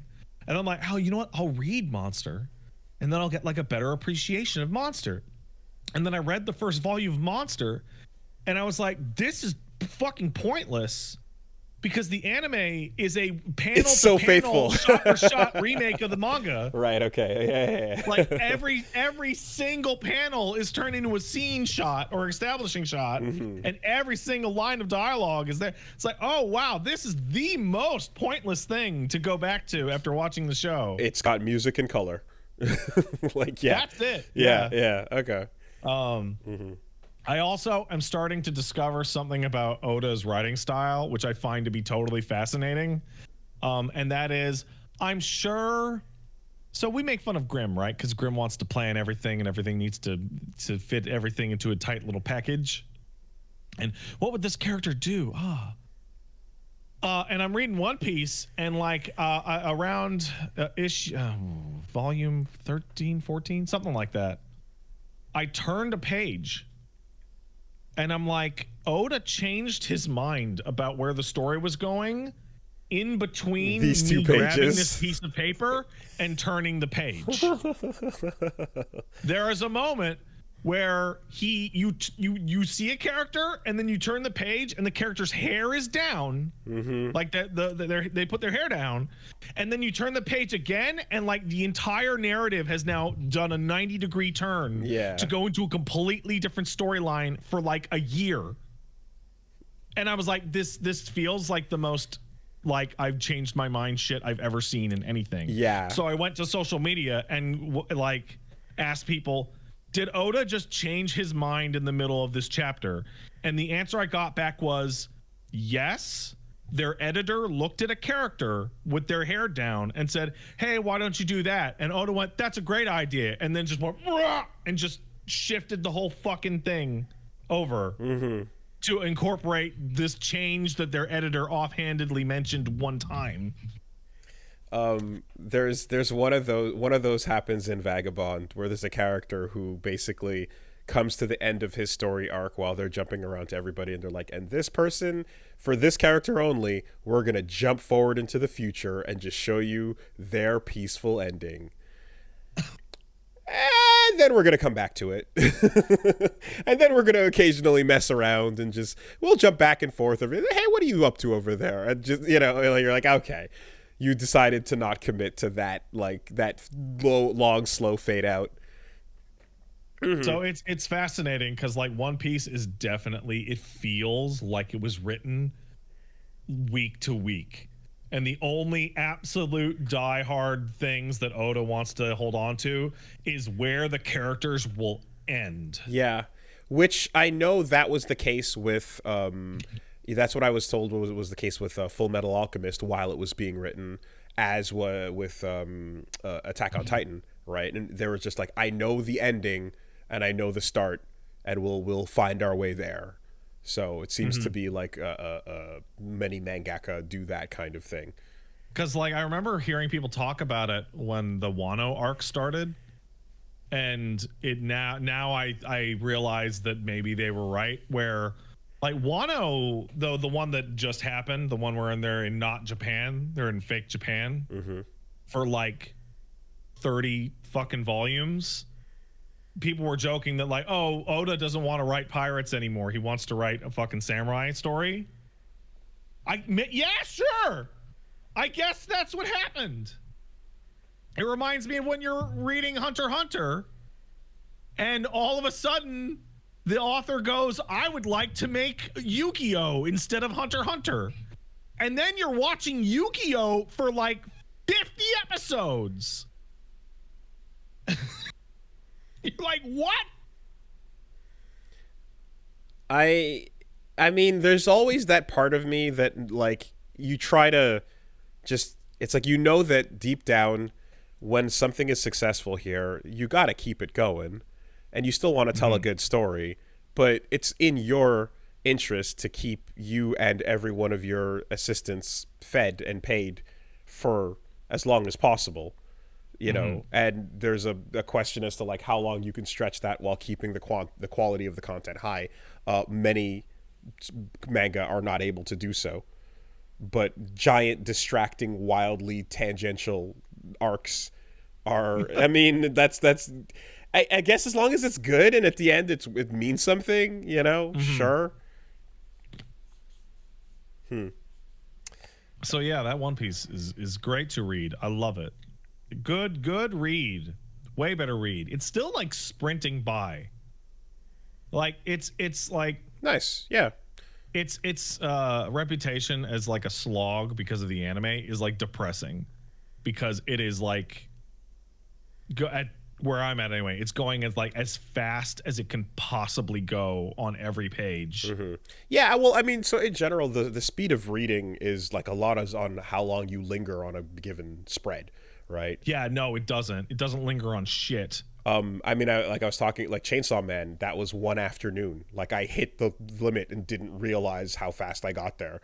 You know, so the density of the words and like how often you have again like visual moments to take in can really just make shit go fast. We grew up in a time when people would go to the bookstore, sit down with their Dragon Ball copy, and just read it for in the 20 minutes they had, you know, on lunch break, and then go back to school. Like, I think I mentioned it the last time I talked about it, but like the One Piece manga is going so fast that he's just making entirely separate chapters out of the cover pages of individual chapters. Right. Yeah.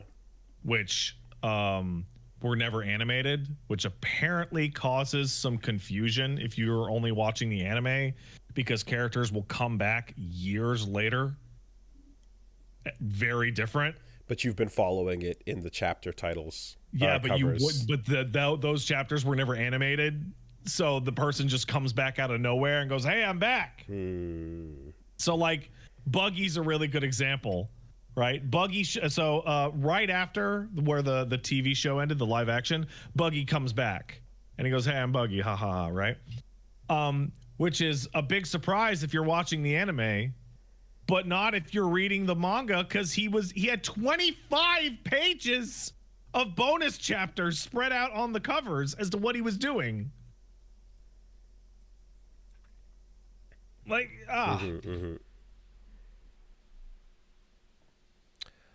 yeah, so it's good. Okay. Probably caught up by next week. No, I'm not. Caught up to where like you were, not caught up completely. Oh yeah. Yeah. Okay. All right. If you want to see more games that I may refund on the channel, go down to twitch.tv/PatStaresAt. Yeah. That's on the twitch.tv.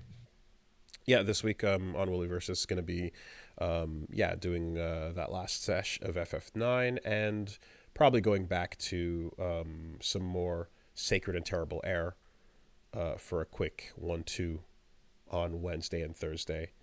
And then Saturday, get into fighting games, but I'll decide on what, because there's a couple indie games I wanted to check out, but there's some good Strive that we've been lacking in that would be fun to get back to. Man, the updates to that game and the new moves everyone's gotten and the new systems and everything have really changed it. You're gonna play some rounds with fake ass character Elfelt. Fake ass Elfelt. I mean, the just seeing when we were doing commentary on the top 8, and like Axel has a new tornado move that is just aggressively just makes his whole play style different. Like he lames it out in a completely different way. And yeah, just the new wild assault and deflect shield mechanics as well are like, it's not just a new thing that you'll see every once in a while. It's like every round, like people are constantly using these new mechanics. They're aggressively a part of the game now. They change the game drastically. So that's good. You know, when a new system gets involved and it gets ignored, then it's kind of ultimately stupid, because it's just like, what was the point of this? It gives some options limited circumstances. But here, yeah, when they come out and go, this system's going to change the whole game, and then like a couple of years later, you're like, this is here? Yeah, exactly. I didn't even know that. Yeah. You're meanwhile, like now, like basically bread and butters for a lot of characters are drastically different because of the wild assault. And Mei is jumping off the dolphin all the time because she can do that now. Totsugek, nope. So, some of that coming up over on Woollyversus. Let's take a quick break, and we'll be right back. See you soon.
Hey, quick word from our sponsors. I love you, sponsors.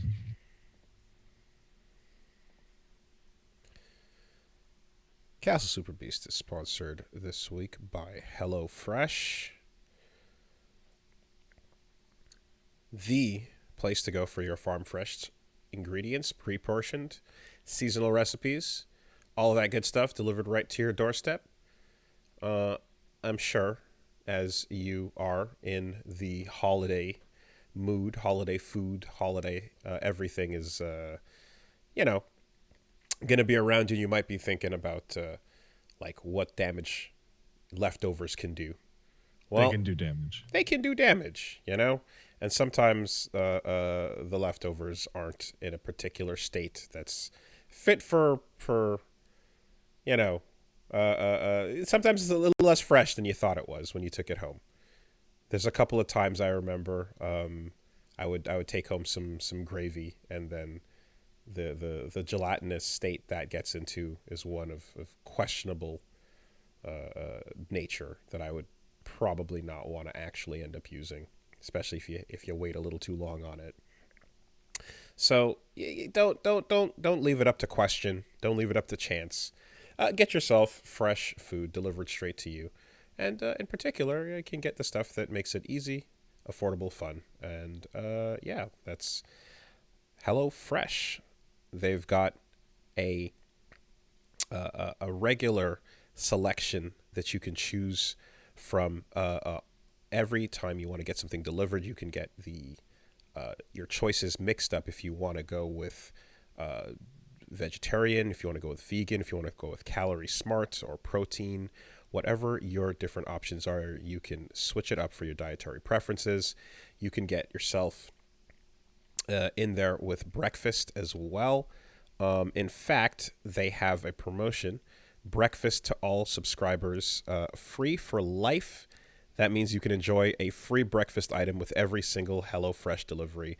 That's worth waking up early for. I mean, breakfast for life just sounds insane. I don't know how they do this. I don't, I say it as I'm like, are you sure? And they're it sounds silly. They're nodding over there saying, yes, that is in fact what we're doing. But I mean, it just seems kind of nuts.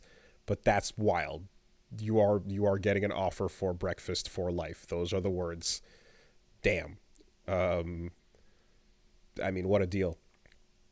Of course, it's also about having the 15-minute recipes that you can choose from with quick and easy options. If you want to, follow it along, you get the simple card. 1, 2, 3, 4 steps, and you're done. You don't have to worry about measuring it out. You don't have to worry about using too much or too little. And it comes out great. So, I know Punch Mom put together some cool pulled pork. We got some tacos the other day that were really nice. And I am forever a fan of that chicken pesto. So be sure to go on down to hellofresh.com/superbeastfree. Use code superbeastfree, and you'll be getting free breakfast for life.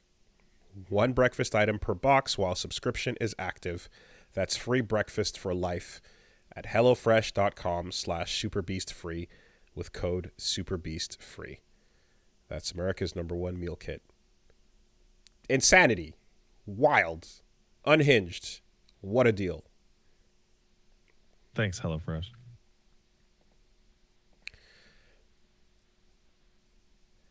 And this week, the podcast is sponsored by BetterHelp.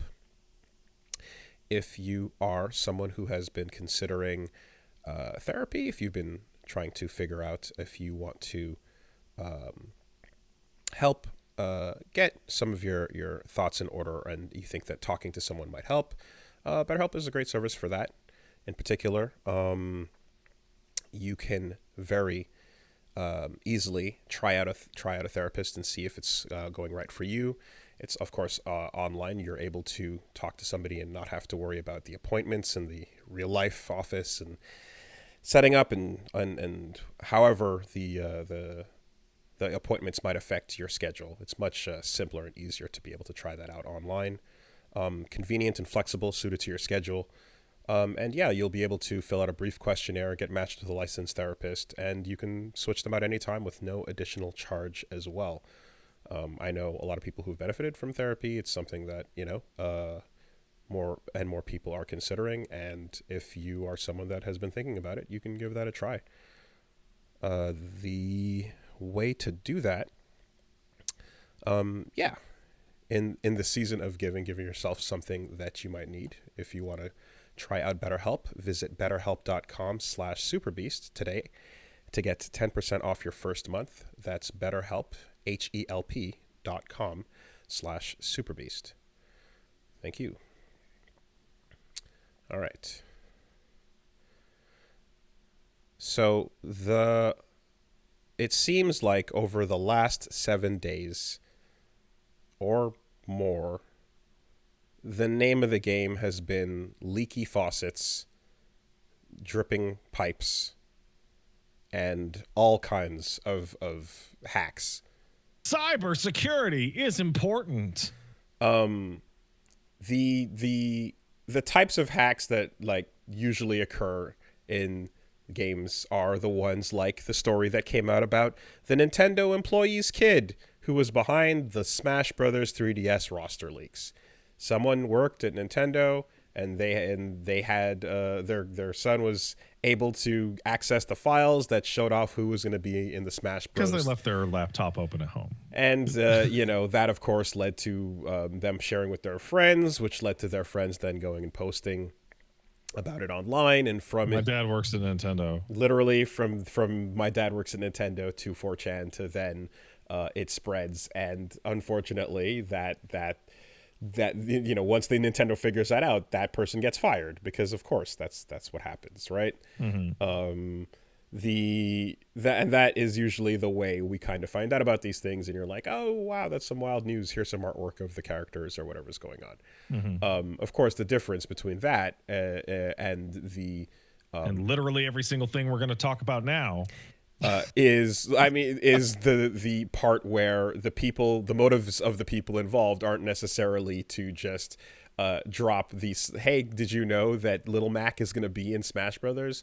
It's like actual criminals who are putting out passport information for people who work at Insomniac, for example. They're like, hey, you know what you should do? We have all this information. You should just pay us millions of dollars, and then we'll give it back to you. So something like this happened to Capcom last year, I think it was, and that the result of that was just like, yeah, you're hearing about some announcements and trailers and footage for things because essentially they get their servers compromised. The hackers basically exfiltrate gigs and gigs of the entire server, lock it down so that they can't access the intranet, and then there's a Bitcoin ransom essentially, and then they'll show up samples of their data to show you like, here's what we have access to and stuff, and they will return it to you. And every single time, those files don't just include, the games that you're talking about, but it also includes passport information, full doxing of people's and ruining of people's lives potentially out to the public, So that happened to Insomniac as well. And if you've been hearing about, things about the Wolverine game, or the fact that,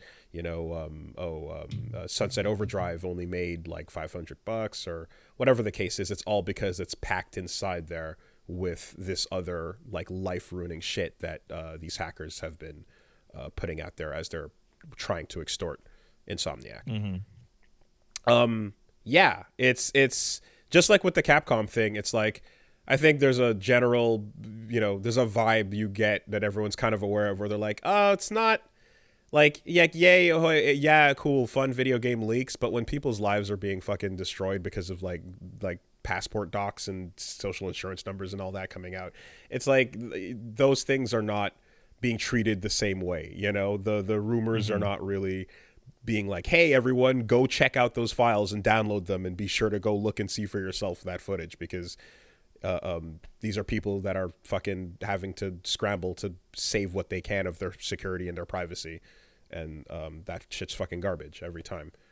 And of course there's also the thing where you never know, like, does paying off this ransom actually lead to you getting your shit back, or are they gonna, would they just put it out anyway? If they feel like it is the answer. Yeah. So some, some say that like the Somali pirate code is they honor their hostages because they honor their hostage deals because if you actually break the rules, then no one else will be willing to pay you ever again.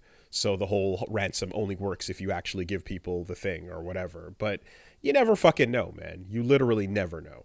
I don't know, man. That always assumes that the people who are committing felonies for profit are thinking multiple steps ahead to their future in, of course, committing more felonies for profit. Not just the short-sighted, impulsive nature of what it is.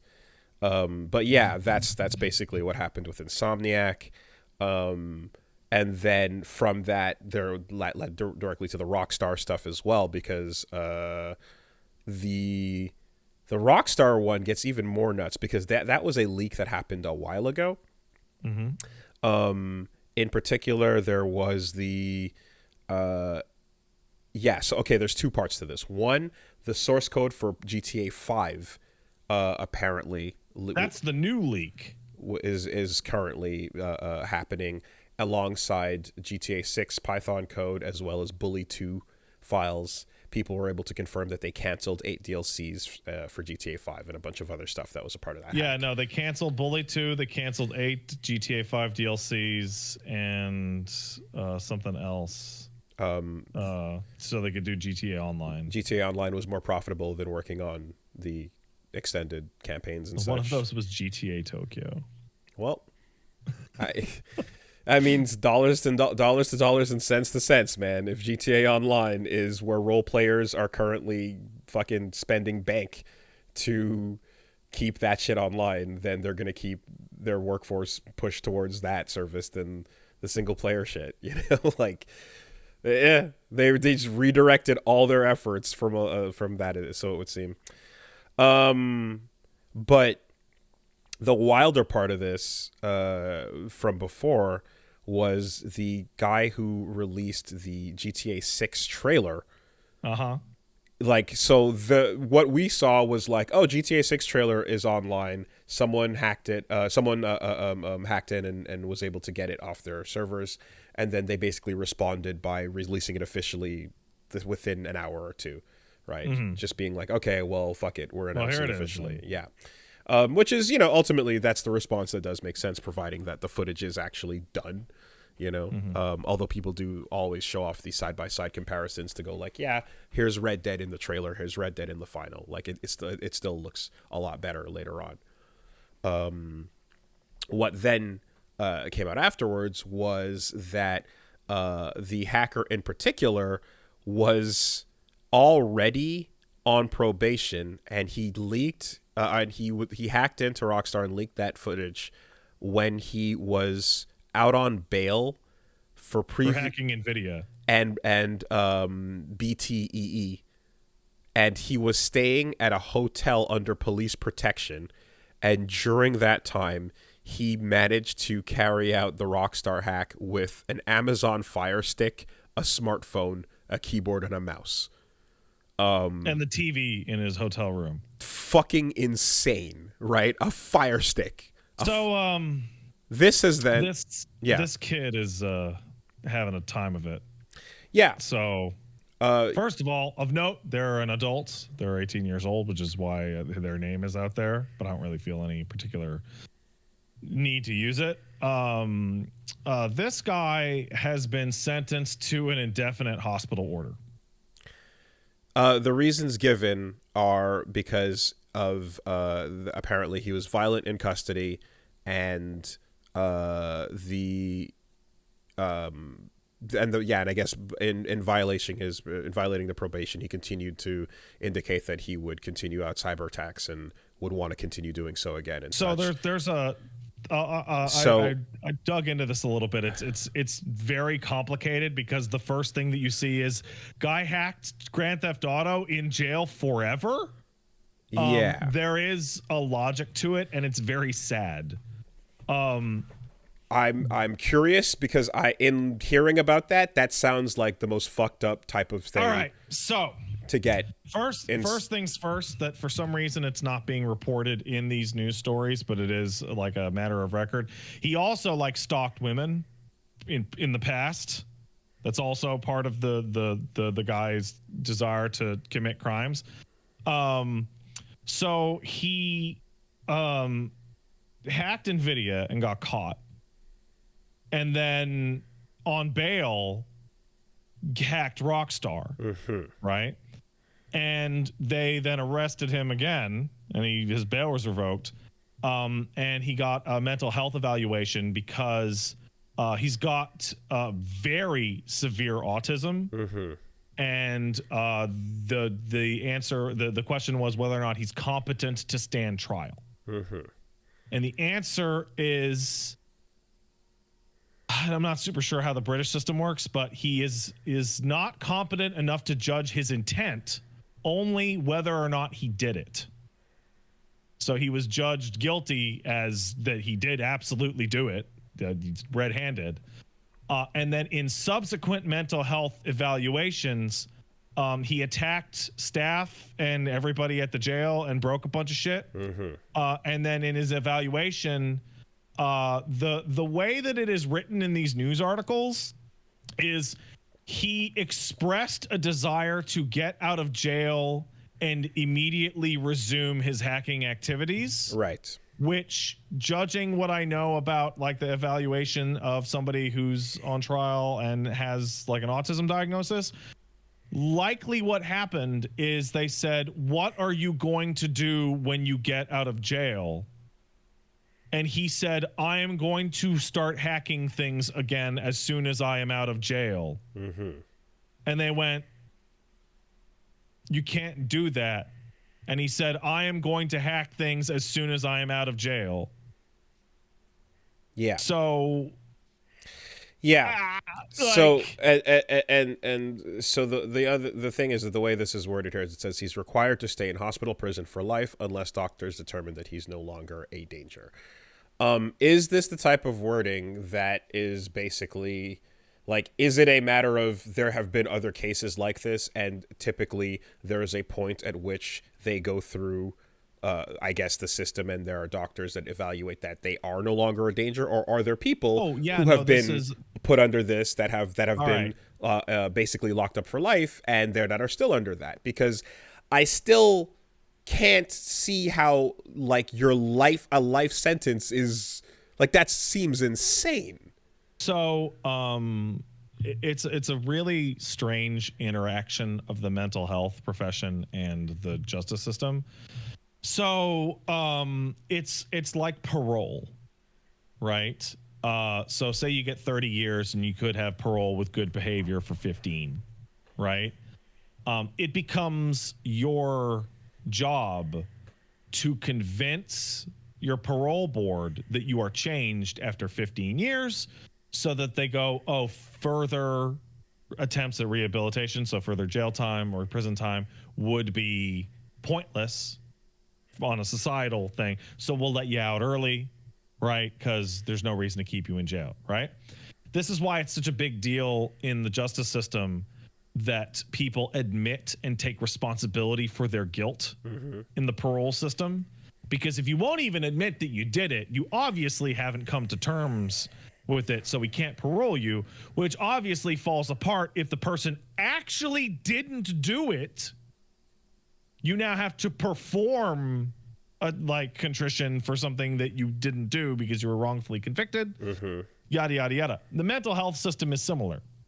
There are people who are very mentally ill. And if you are determined that you had a schizophrenic episode or a bipolar manic episode, and that caused you to crash your car through the wall of your ex-girlfriend's house, right? They're going to sit you down and evaluate you, and they're going to be like, listen, you know you have to take your pills so that you don't crash your car through your ex-girlfriend's house. And if the answer that comes back is, I fucking hate taking my pills, I'm never going to take my pills, then letting them out of the mental hospital means you are essentially just rolling the dice every single day as to whether or not they're going to do something crazy. Right. So is there, I guess if the idea is that like the beginning steps of rehabilitation in this case like aren't necessarily going to work because the person is not even remotely close to accepting that part of it.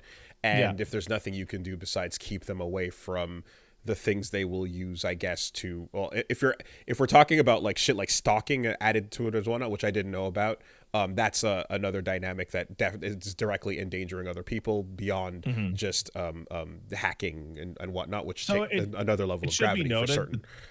That this guy is part of a hacking group that does like extortion hacking. Like this isn't just, haha, I found video game information. It's the personal information ransom shit that we were describing earlier. But it is real damage to real people.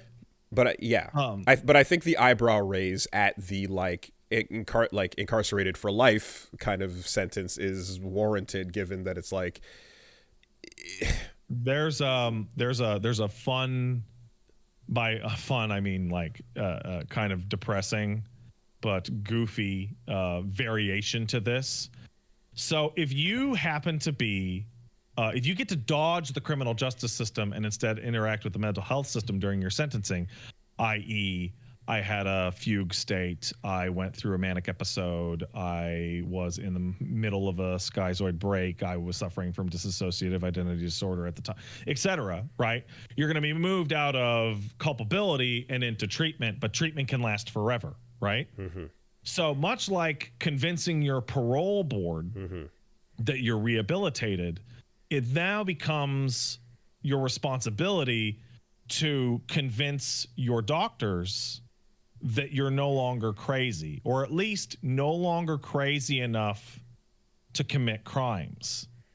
This has a very unfortunate side effect for guys like this in particular, because if he has severe autism and he's hacking all the time, he probably has a fairly pronounced social deficit, which means him lying to his doctor is going to be a lot harder than the average person.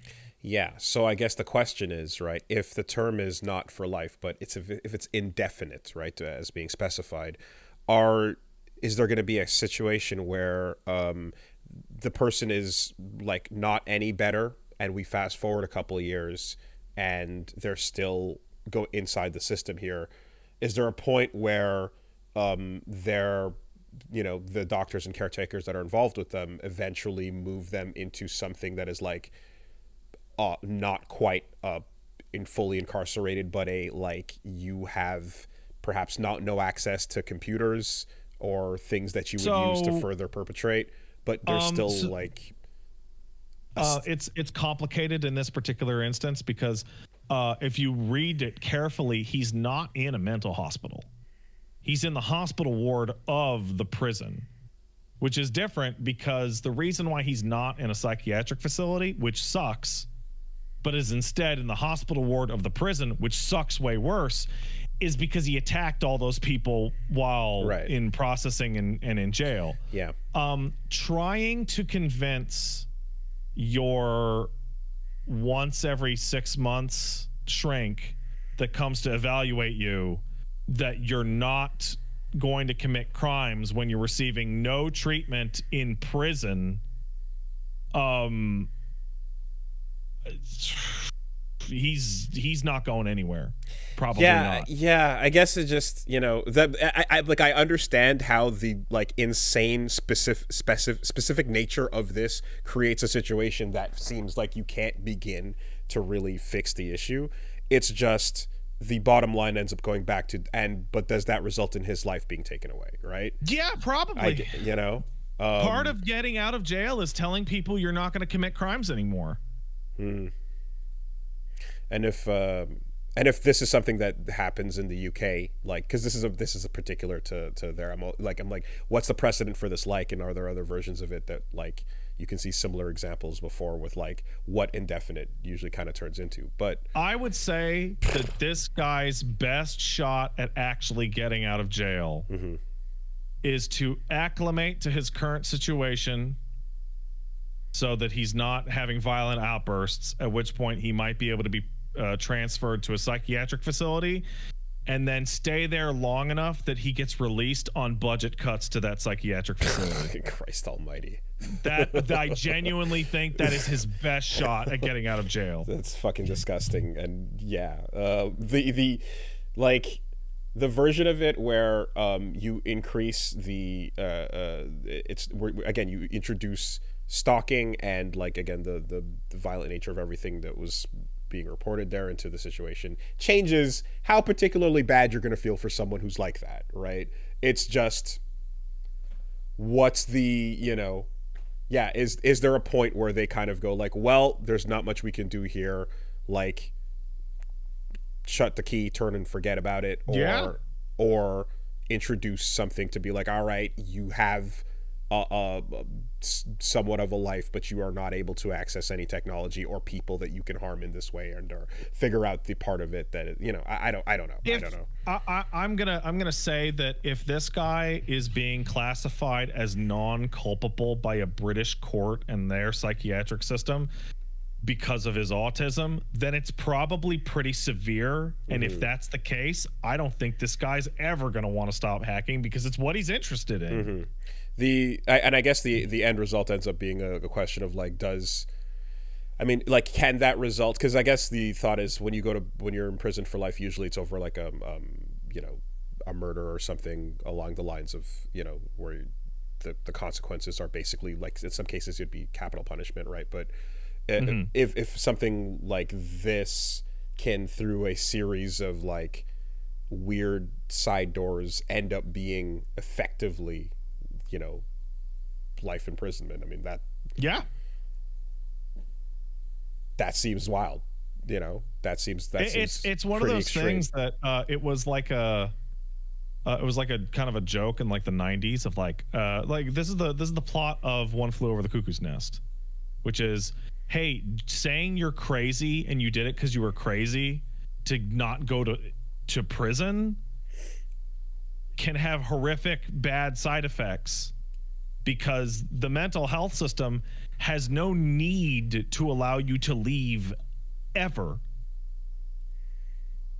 because their criteria are not like punitive, they're rehabilitatory, but that once you become institutionalized, either in an asylum, in the military, or once you become enraptured in what's called a total institution. Are you familiar with the term? I mean, I'm familiar with being institutionalized, but so a total institution is a societal construct that will define every single thing about your entire way of life. So the three most common are the military, a prison, and a mental hospital.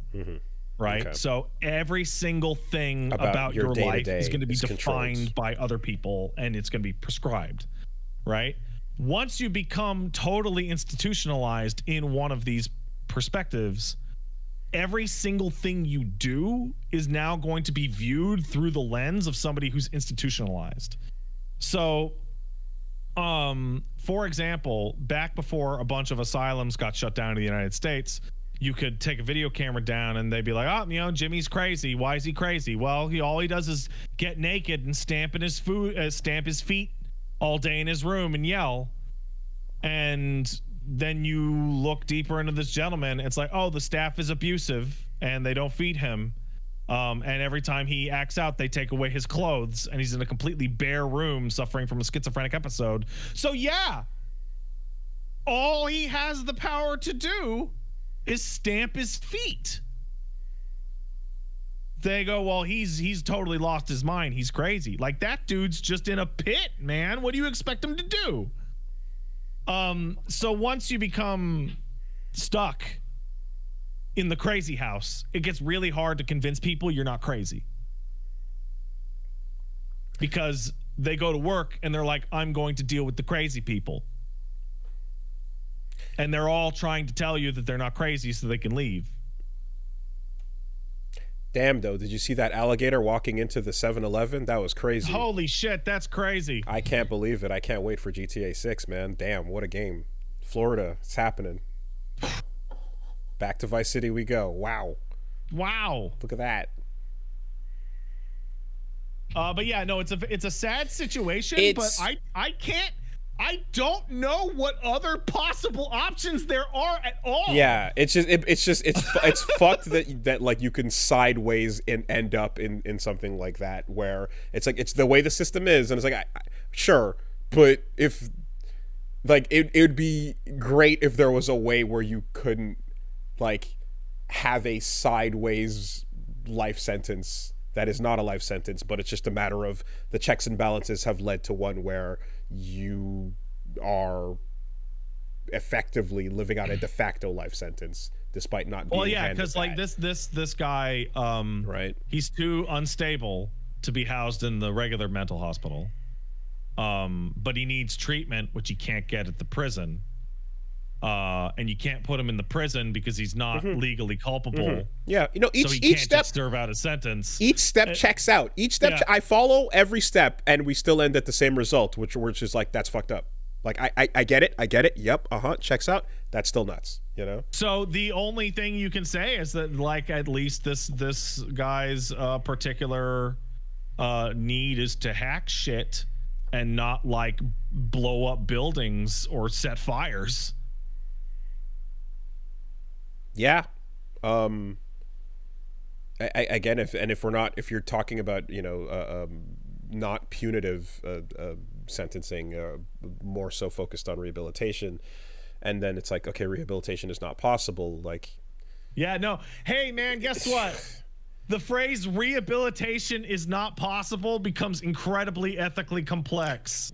Yes. Do you hit a point where the system has a sense of like, well,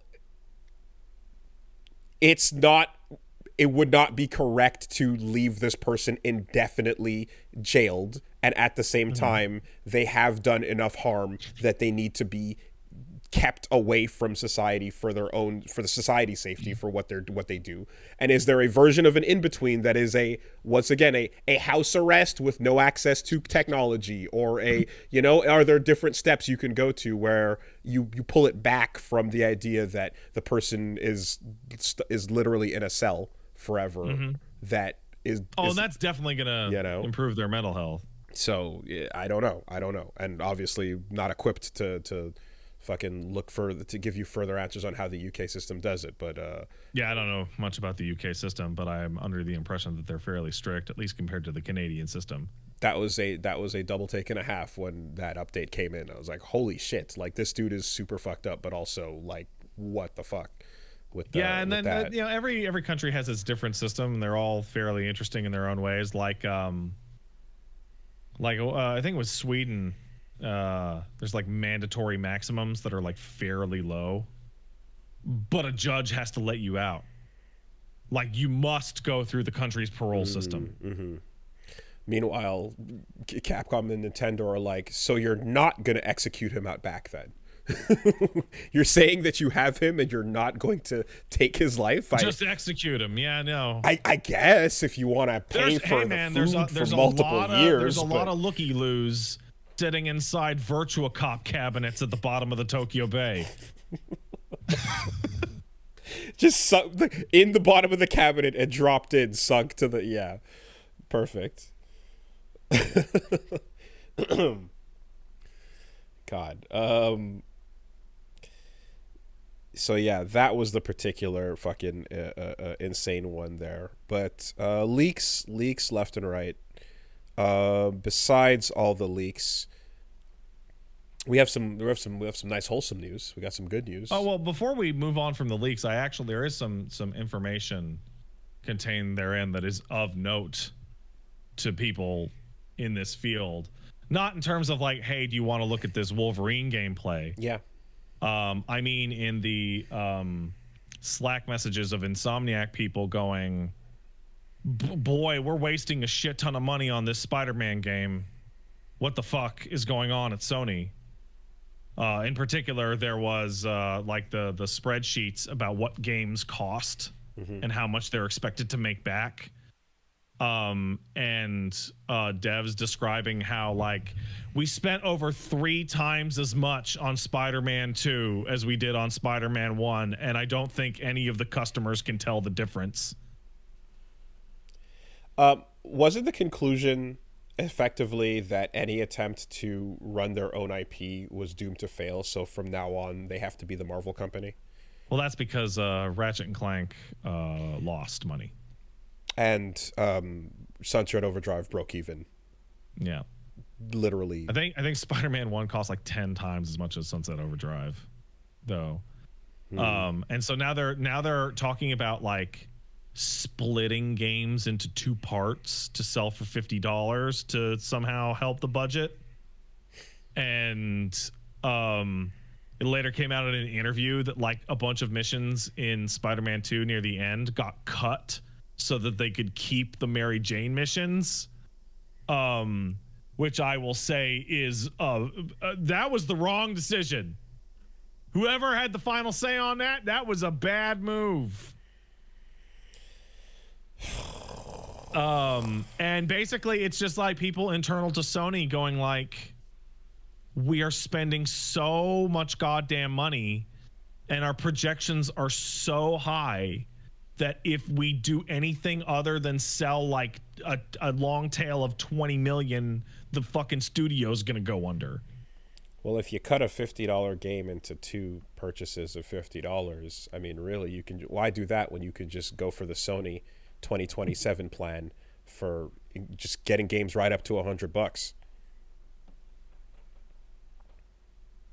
You know, there's a. Have you ever seen? This is a strange place to pull this quote from, but have you ever seen the movie Contact? No, but I know. It's a space movie with maybe aliens that Carl Sagan wrote. And there's a moment in that where they're talking about building the artifact, and a guy says, "Why buy one when you can buy it twice for twice the price?" And I think of that when I look at this, because it's like, why have one Spider-Man game when you can have half of a Spider-Man game for double the money? For like the same, yeah.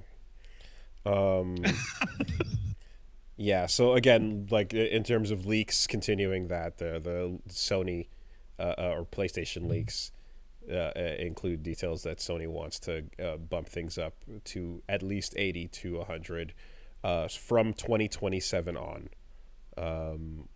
That was more internal. And I mean, is it even remotely surprising? If anything, I'd say the timeline, of is like, yeah, the timeline would probably be the most surprising. It's like, of course we wanted to get to that point, but getting there in, and basically the tail end of this generation, as opposed to like moving firmly into the next, is a wild ask. That's gonna be real fun, of course, to see in Canadian conversion as we get to watch the limited editions that are already like 120 or whatever now. That just becomes the standard fare fucking price on things. That's well, you've worked in the games business and you've heard these people say these things, and I'm just thinking about like, we sold 18 million copies of Spider-Man at $70 and whatever, and we're not broken even yet. By the way, that was the big takeaway, is that Spider-Man 2 has not broken even yet, despite selling like a shit zillion copies. Well, what if we got the exact same amount of people to buy the game for $20 more? Yeah. They're gonna do it.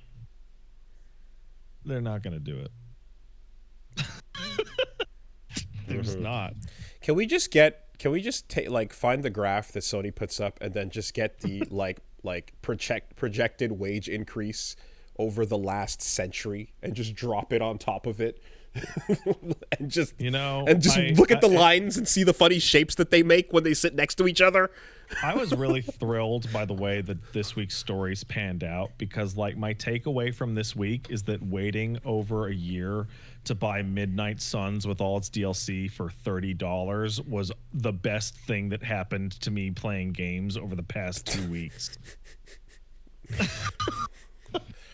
Because that's what I find to be the value of Midnight Suns. Steam sale diving. And bro, there are sales will always remain okay. So like we're watching a bunch of studios disintegrate. You probably have it on there with Versus Evil. Do you have that on there? Okay, so Versus Evil is a publishing arm that's done a lot of CRPGs.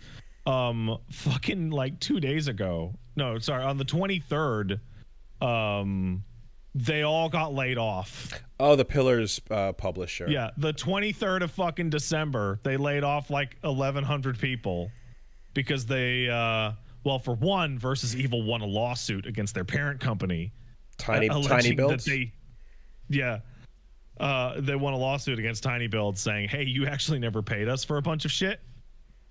And then Tiny Build was like, well, this publishing arm never makes the numbers that we expect to see, so goodbye. And it's like the numbers that companies expect to see are the ones that are based off of like the pandemic lockdown video game sales.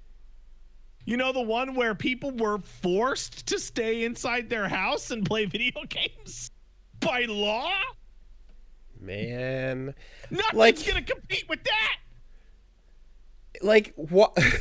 There's something extra weird about a lawsuit involving Tiny Build in particular, because they still have that fucking no time to explain guy on the logo, giving the impression that it's this super tiny little Newgrounds game office, you know, but they have the little guy.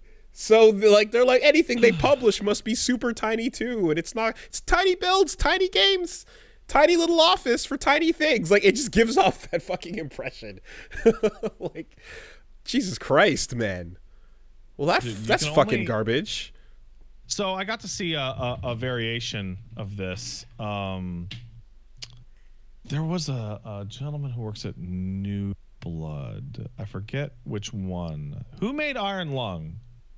Was it one of the Davids? Someone in the chat will let me know. But the guy who made Iron Lung went on to the social media and was like, I'm raising the price. It's David. Is it? Yeah, well, which David? Szymanski? Okay, Szymanski. So David Szymanski went on the Twitter and was like, I am raising the price of Iron Lung to $8.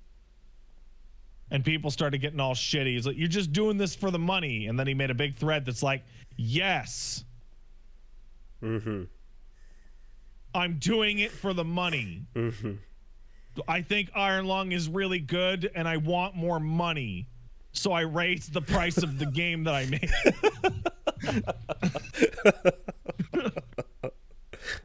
Correct. And it's great. And then he later pointed out that he agrees with his decision, but sales did decrease when he increased the price by $1 or $2. Because people have buying thresholds. People will all buy different things at different thresholds. Like, we saw it happen with movies. Like, oh, the movie industry is dying. Like, no, people just don't. People can't casually walk to some piece of shit movie on Wednesday because going to the movies costs $400. But you see, that's why the move is to release the game at $8 and then just have it on sale for the entire time of that launch window until you pull it back to the original price that it was $7.99 to begin with, right? That's where David messed up. He should have just had it launch at $7.99 and then put a fucking bullshit sale on. Yeah. Anyway, so yeah, again, right? More money to the hardworking folks that bring us to video games, right? If there's one thing that millennials, Gen Z, and Gen Alpha have, is more disposable income than you thought. The people who work hard on the video games we love deserve to be compensated for what they do, and to that end, can we just give it up for the world's most admired company? Oh, here we go. And most admired CEO, Bobby Kotick, stepping down. Yeah. After all this time, you know, You want, I mean, it's not an, you write the letter. It's not about the letter. It's not about the memories. It's not about the victims of sexual assault. It's not about the schemes and the like literal gangster-esque fucking gangland crimes. I just love describing things as schemes. It's about the well-earned $375 million in exchange for facilitating the merger. That's what it's about. It's about that parachute, guys. It's about that airship of a parachute, a shield helicarrier made of gold that Bobby is attached to, that is slowly dropping him back down to Earth. Well-deserved, well-earned. Quarter bill. What's that? For the 30 plus years of hard work and dedication, Mr. Kotick, this one goes out to you. The replacement. So I did a quick little Google search. You remember how Tony Hawk's Pro Skater got subsumed into the Call of Duty machine? Somewhere between the 4, 5, 1, 2, whatever. Sure. Yeah. So Bobby, you're getting 300. What was it? 355 million or 345? I saw 375, but 375. Okay. So for funsies, I was like, hey, how much did Game of the Year and currently 20 plus million seller Baldur's Gate 3 cost to make? Was it $100 million, give or take? Bobo! You could have made 3.5 games the size and scope of Baldur's Gate 3 with your bonus? Robert of House Kotick.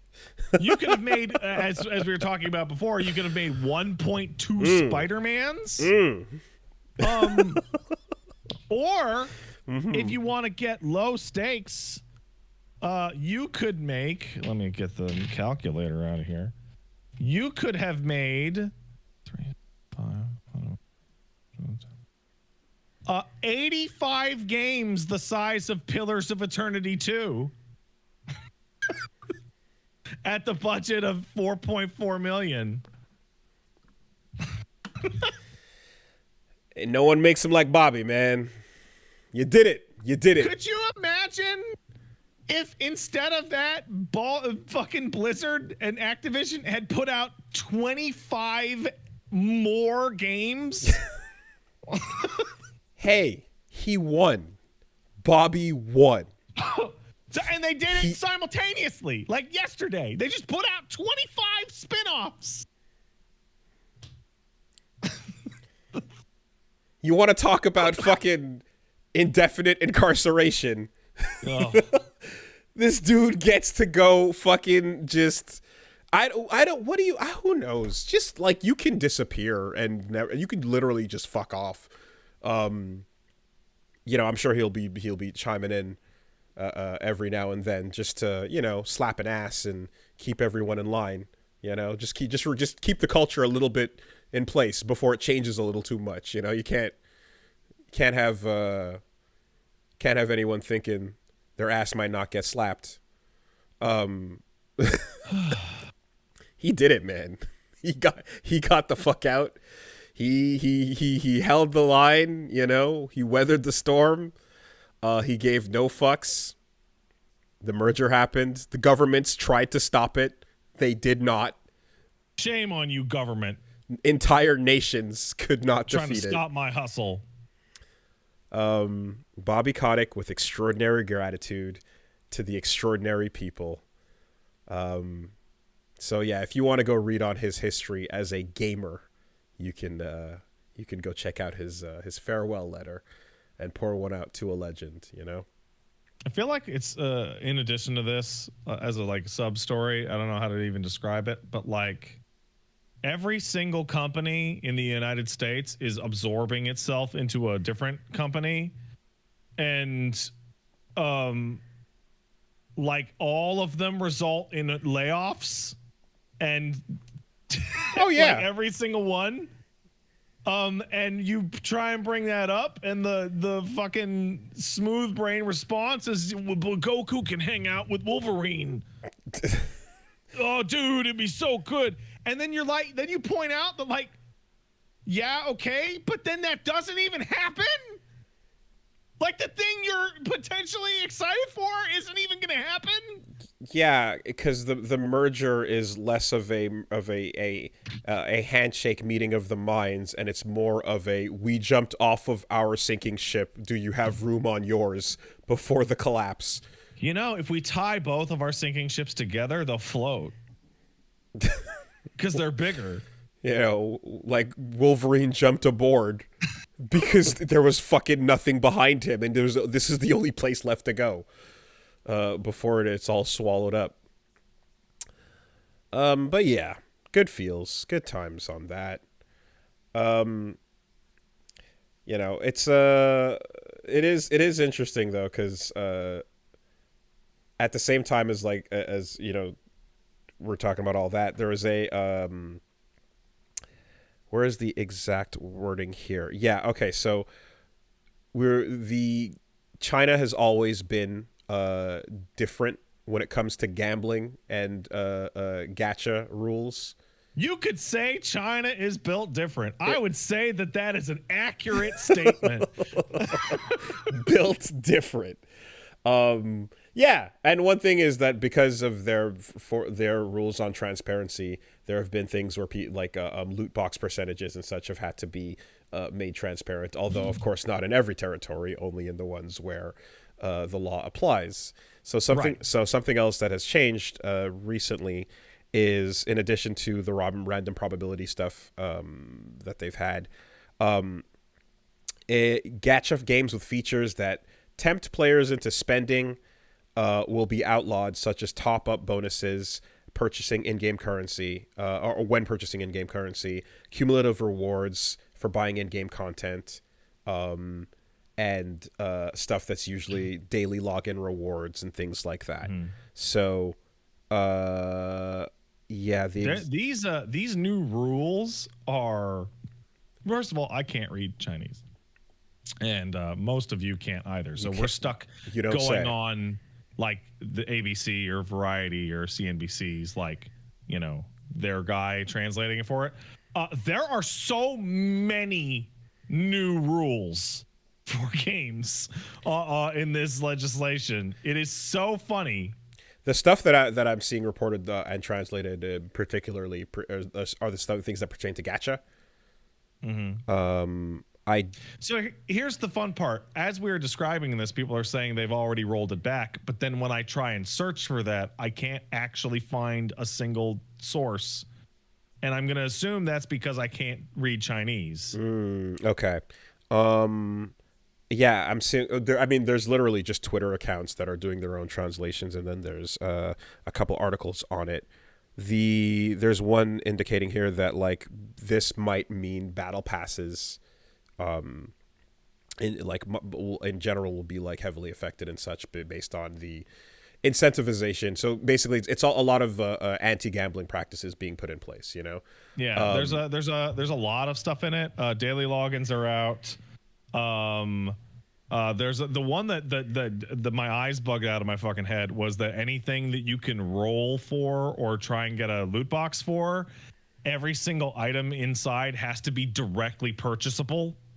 Which is just straight death to the gacha system. So this is where you have to wonder, like, when does the inability to allow the children to gamble become so cost negative that it's, instead of making a Chinese version, it's better to just not release in the territory at all? So it's this fun little thing, because people are saying, well, this is only affecting China, don't worry about it. And it's like, one of the reasons all these companies pivoted towards this shit is because of the Chinese market. There's a lot of Chinese people, and a lot of them play video games, and they got money. If you've got a gacha game and you can't gacha it in the most populated country in the world. That's bad for your money. When the loot box rules first came out, and we were like talking about this some 10 years ago or so. Oh, did India beat them? God, good for India. But still, there's a lot of people over there.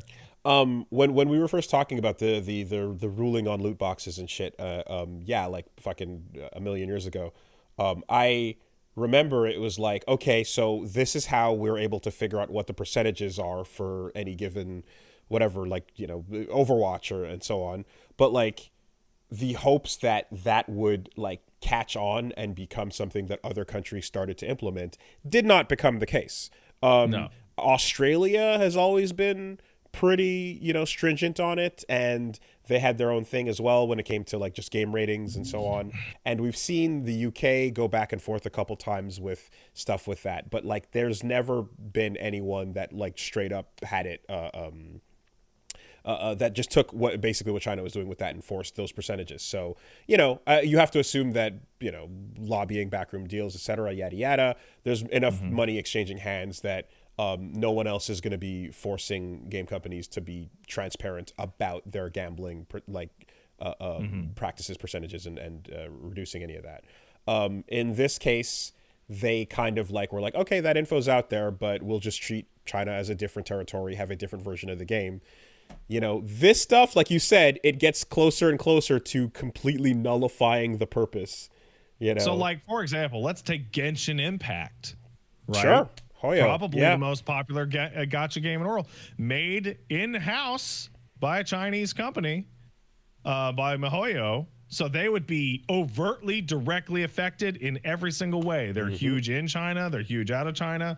So what are the two? Let's say these rules all go through. Well, one of two things happen. They would either change the game entirely and globally, or would make one version for China and have a much, much shittier version for the rest of the world. But the rest of the world will be able to see the Chinese version. And that's weird. So I have been linked an article describing how the Chinese government did not expect NetEase and Tencent's stock prices to tumble ass over head when they made these rules. So they are considering rolling a couple things back. Indeed, they did. Tencent went down by 2% after the announcement, and NetEase dropped by 3.6%. However, what I am reading here, they are concerned. Oh, fuck! I had it at the right link, and then I fucking moved it. Sure. Well, I feel like, I mean, while a financial incentive will always, you know, move mountains and cause anything to any decision to be unmade. Here it is. This just goes line in line with the things you hear about, for example, the Chinese version of TikTok, where there's like a bunch of like anti-addiction things they have in place and a whole different version of the algorithm and so on. So I'm not surprised. They are considering rolling back parts of these new rules. The two parts that they are considering rolling back are the parts that limit the ability to encourage daily logins, and the parts that limit how much you can top up your wallet, which are the least effective out of all of them. It's actually the rule that is the biggest is the destruction of the gacha loot box, which is you can't have things only by chance. You have to be able to purchase it specifically. Wooly, even if the fucking new character in Genshin costs straight $100, that would be a massive loss. That would be a massive loss. God, that the drop rates are that fucking bad, huh? They sure are. Oh man, damn. You got to wonder if there's a draft version of this that included like Okay, you cannot have any of these features in your games. However, if you're making an American a version of the game for America, triple down on those features. Actually, Also, if you're making a game for America, you need to put a bunch of flashing lights that will scorch their brains. We will reward you for every loot box, that has a 0% reward chance. Actually. Oh fuck, Warfare. Yeah, that's a wild one. It never. People have been talking about this quite a bit, and I have to say that the absolute most psychotic, smooth brain, fuckhead take I've ever seen about anything to do with gacha is like, oh, this is terrifying. This is so bad for the industry. How are companies going to make it? It's like, I don't know if you've actually seen that. I have seen at least a few individuals hemming and hawing and sad, saying that we need to defend the whales and the world of gacha. No, listen, you're stifling innovation of the gaming industry, and it's like, bro, are you saying that it's necessary to teach the children to get addicted to gambling? There was no other way this could have gone. There was no other way. When the world of micro mini buys becomes the only one you know, when every single game that you've ever played, it has been in this world, then it is the norm, right? It has just replaced whatever came before. Bro, I got a kid now, so I gotta, I'll have to watch out what they're getting into, and it's like, yeah, you saw some boobs, or you shot the guy's head blew up, or whatever. You stay away from that gacha shit. Yeah. Oh, man. Fuck your brain up. It's every version of if you are again, with every industry is affected by with music, how it's just releasing an album doesn't mean anything. It's just streams are plays, and the plays you get mean the artist gets fucked shit all nothing on the penny on the play. You're gonna have people who just don't even understand the concept of the simple version of things in the past, which was you pay the money, you get the game, and it's the whole game, and that's all there is to it.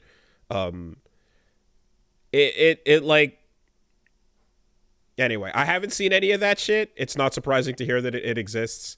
I'm just really I'm annoyed because I remember back on Friendcast just talking about man, look at this, it would be so cool to have a bunch of, it'd be nice to see this be a trend, because eventually if enough countries are well, this is not profitable for you, or if enough companies are it's not profitable because we have to have different versions of our game for this specific country. No, it's just no, remove it from Belgium, remove it from Sweden. Right? If they just straight up put the gates down and go, no, you can't do that. Here's the thing. They get bullied into having to comply. The really important thing about that is small population, European country willing to legislate on this, Australia willing to legislate on this.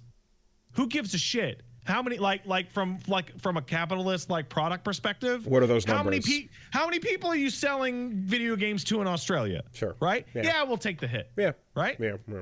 But the United States and China? Mm-hmm. Okay, those are big markets.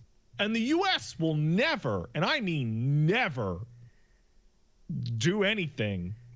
Oh, I mean, they could be the last ones left. I mean, it'd be Fahrenheit versus Celsius, metric versus fucking imperial. Yeah, absolutely. There's no way it would ever. But just again, there was a hope that it would happen. It would catch on to in more than one or two places. Yeah.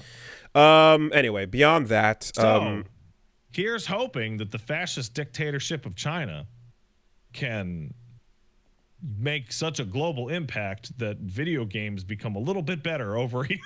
Hoping so. I mean, hey man, those loot box percentages were a pretty good thing. They were. They actually really were. Net positive on that. Absolutely. Keep kicking them in the nuts, China. Keep doing it. You fucking put those video game companies in their place, man.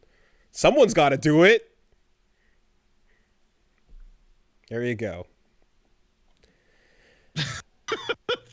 Dude, I'm telling you, the alligators that walked into the 7-Eleven, they looked so fucking realistic. It was crazy. I bet they looked real. And then the fucking Joker face guy, like, damn, that really happened, bro. Look at that. This game looks wild. Oh, I'm sorry. I'm being corrected that it is a communist people's dictatorship, not a fascist dictatorship. My mistake. I would have felt that the word dictatorship was the part that was important, but okay, whatever. I'm not a poli-sci major.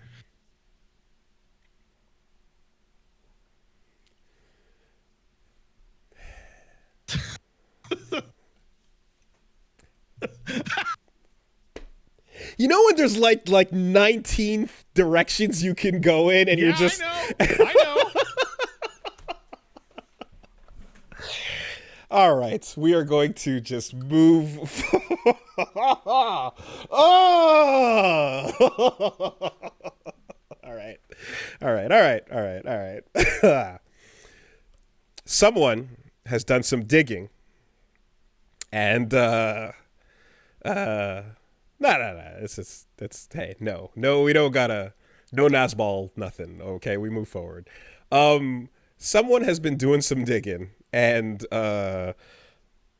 apparently, it seems as if the origin of the hatred of the term JRPG has been found, because we discussed how JRPG has become somewhat of a hated term amongst Japanese developers. And people were like, where did this show up first? And some digging has led to an interview from Daniel Erickson, the writing director of BioWare back in the day during the release of FF13. So talking with Strategy Informer about the upcoming release of The Old Republic, Daniel Erickson said that FF13 is not an RPG. This was in reply to a question about this main staple of The Old Republic being its story, and how the game might be affected without good gameplay to support it, much like Final Fantasy XIII was. Before I address the main point, I just want to take a slightly more controversial route. You can put a J in front of it, but it's not an RPG. You don't make any choices. You don't create a character. You don't live your character. You don't know. I don't know what those are. Adventure games, maybe, but they're not RPGs, said Erickson. This apparently... What was this guy's writing credits at the time? Well, writing director for BioWare. But what specifically? Let's take a look. I can tell you. Sure. Dragon Age Origins and NBA Street. Okay. All right, we got ourselves a Moby Games page. And it's like, oh, you don't have the professional cachet to make these kinds of judgments, man. Also, the game we're talking about, Tor? Street Volume 1, 2, and 3. Ooh. He was fresh off his first writing gig for Dragon Age Origins. He had written part of one game at the time of this interview. So that went on to spark internally a complete fucking hellfire over in Japan with Nomura, who effectively was in an interview where, you know how we talk about the Miyamoto walking in and yelling and the translator just going, he's very upset. He was very upset. I do. Right? Like, and they just don't even bother. It was one of those. So here it says, in a roundtable interview conducted at E3, a European journalist asked Nomura's opinion on something that BioWare's Daniel Erickson said in an interview, to the effect that JRPGs are not real RPGs. Nomura seemed to get mad.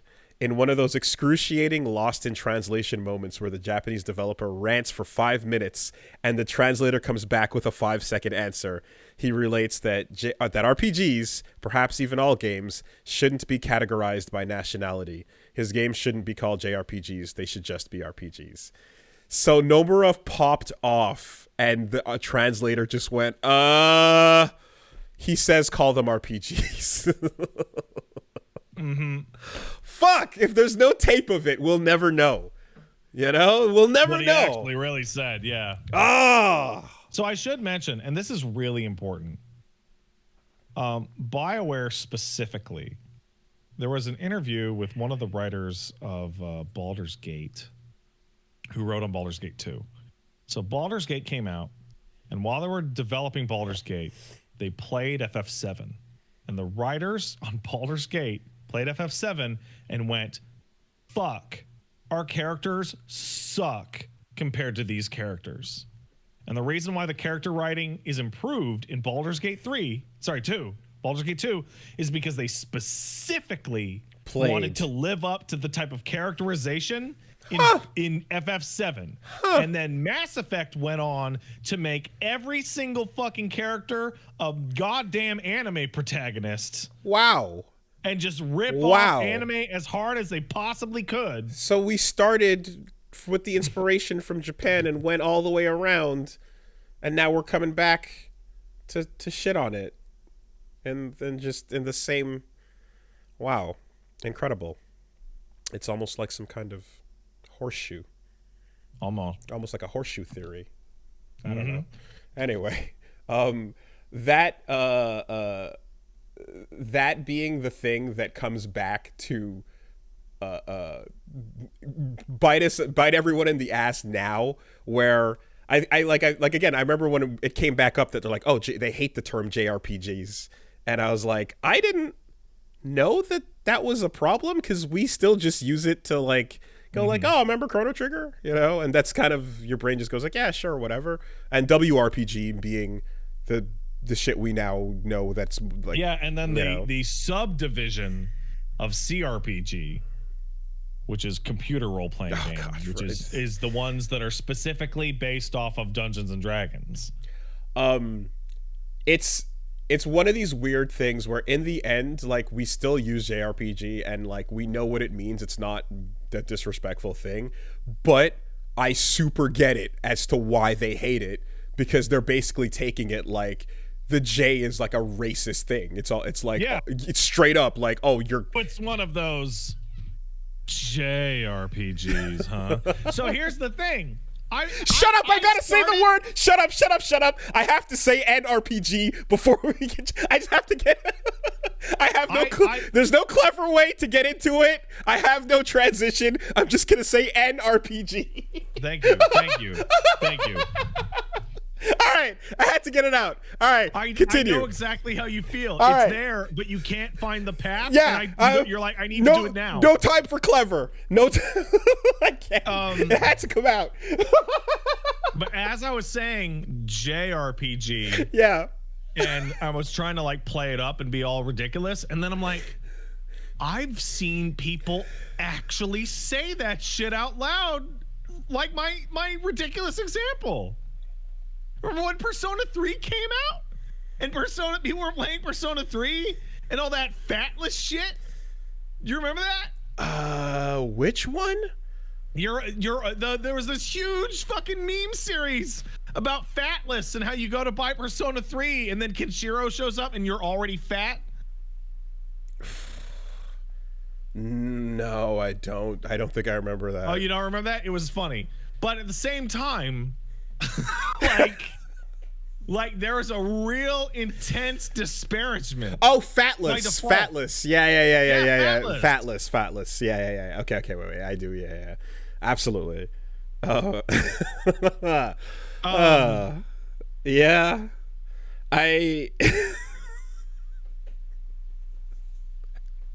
I mean, you're dying. You're dying here.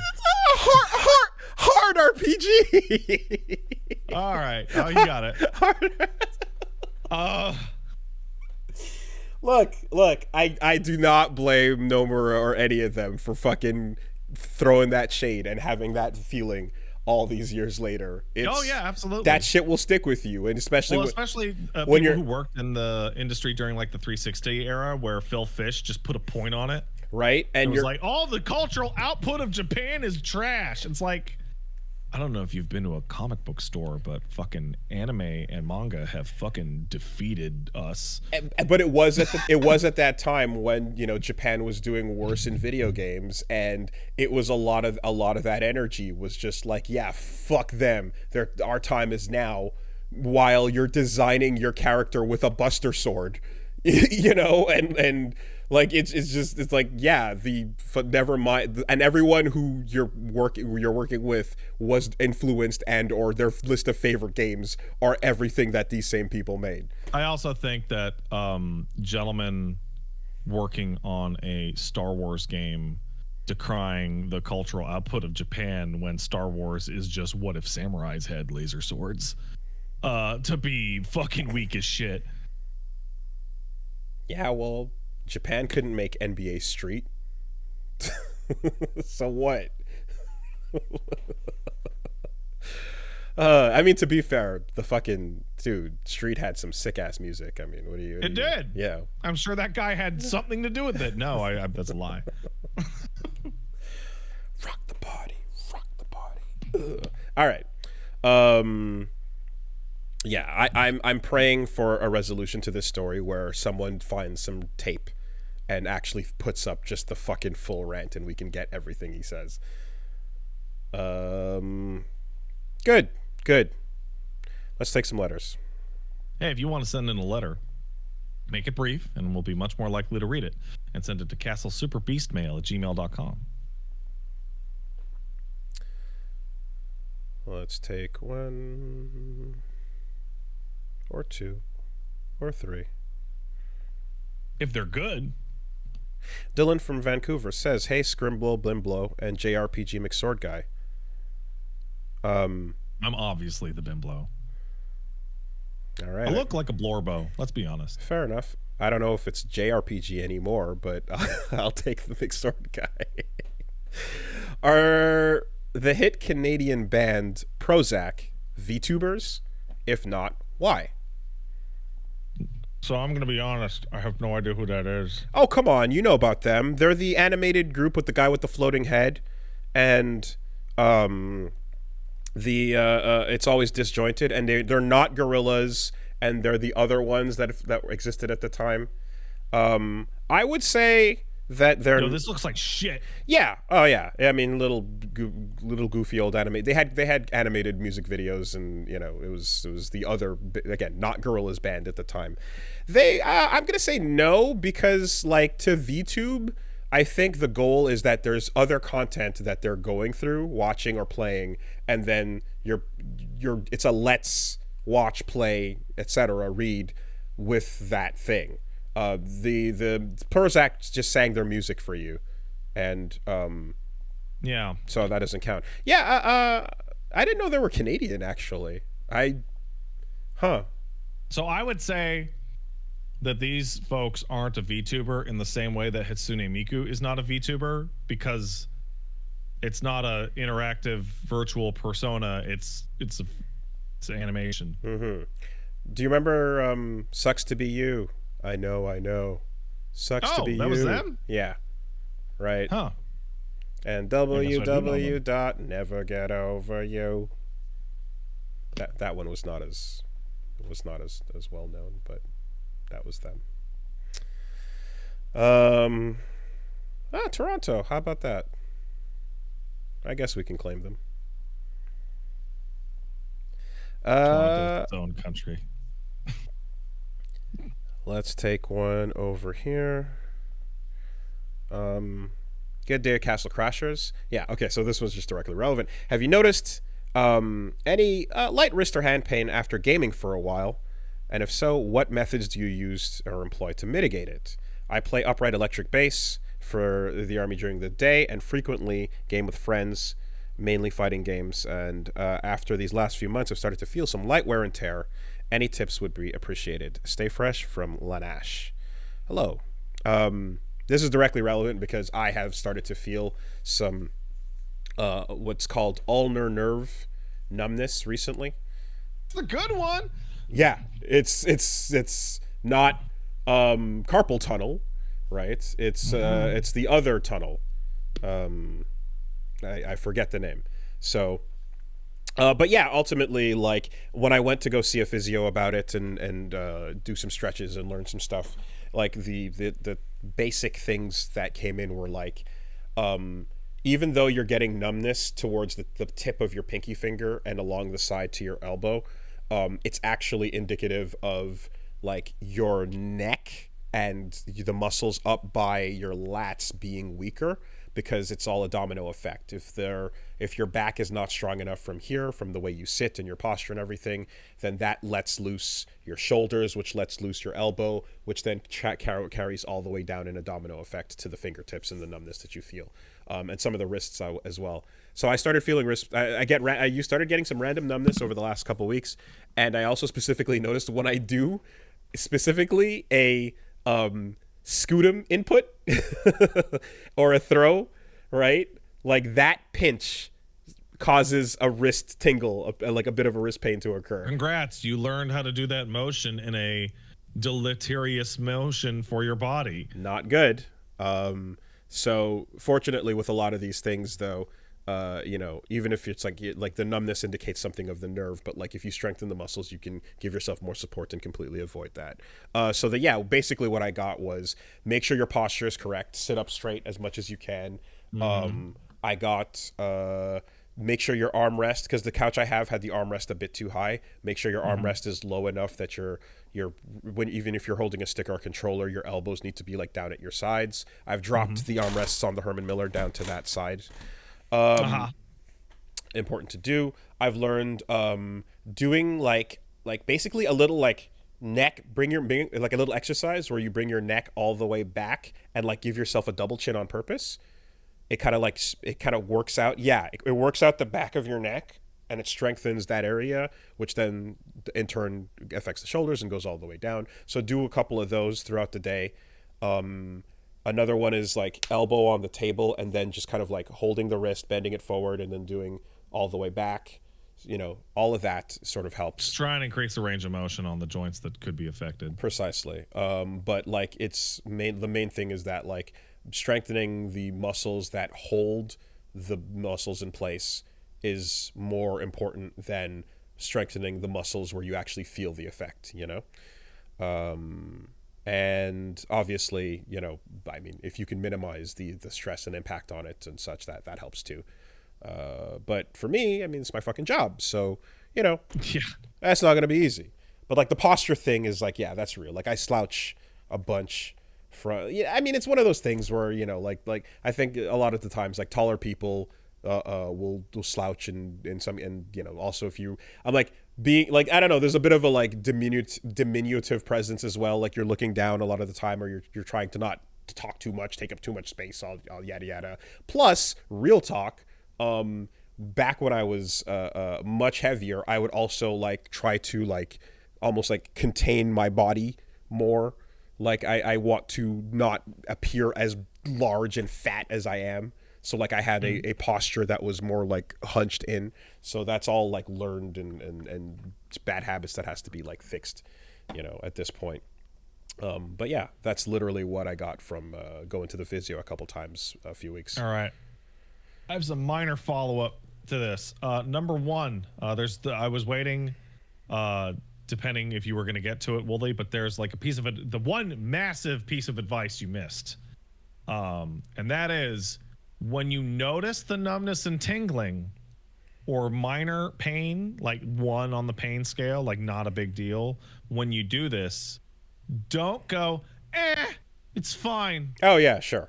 And continue to do what's causing you to feel the pain. Yes. That is a massive trap, because you're like, it's not that bad. By the time it gets to be that bad, it's not going to go away when you stand up and walk away from whatever the fuck you're doing. It's going to stay with you for possibly forever. The first signs are the indicator that it's an issue. The earlier you stop it, the easier it is to fix. Yeah. Yeah.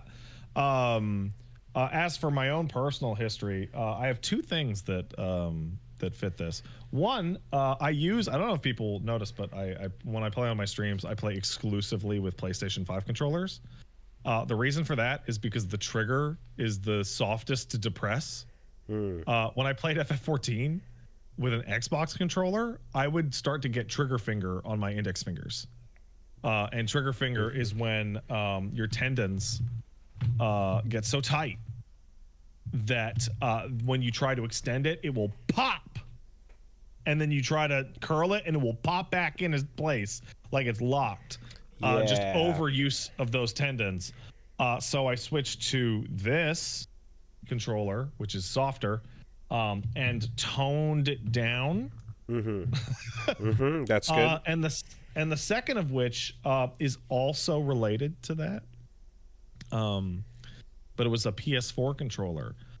Wooly, I don't know if you remember this, but when Assassin's Creed Black Flag came out, like I was like super into it. I was playing all the time and I 100%ed that. What you probably don't remember is that my fucking right arm got frozen shoulder. Did you have to hold down R the entire time? You fucking super do. To run. Yes, Assassin's Creed. Yeah. And that caused like some kind of cataclysmic effect to creep up my arm, to which my shoulder, I was like flexing my shoulder every time I pulled the trigger, and I was keeping it flexed for so long that I didn't develop what you would know as frozen shoulder. I developed what would be called freezing shoulder from what would probably be classified as primary adhesive subcapsulitis, which meant I didn't have so many adhesions that my arm would pop if I lifted it up. But my shoulder was so tight, I couldn't lift my arm above my head. God. And it was like that for like 2, 3, 4 months. Assassin's Claw. Yeah. And the way that I fixed that, because it didn't get so bad that I was like, I need to, I wasn't like disabled. It would hurt if I put my arm up. And I was like, well, I'm going to try and do something about this with like stretching before I go to the doctor. And so what I did is I went into the shower and I put the shower to as hot as I could handle it, and discovered I could lift my arm over my head with absolutely no pain whatsoever. Interesting. And I was like, okay, yeah, like arthritis. Clearly I'm not all fucked up. Interesting. Right.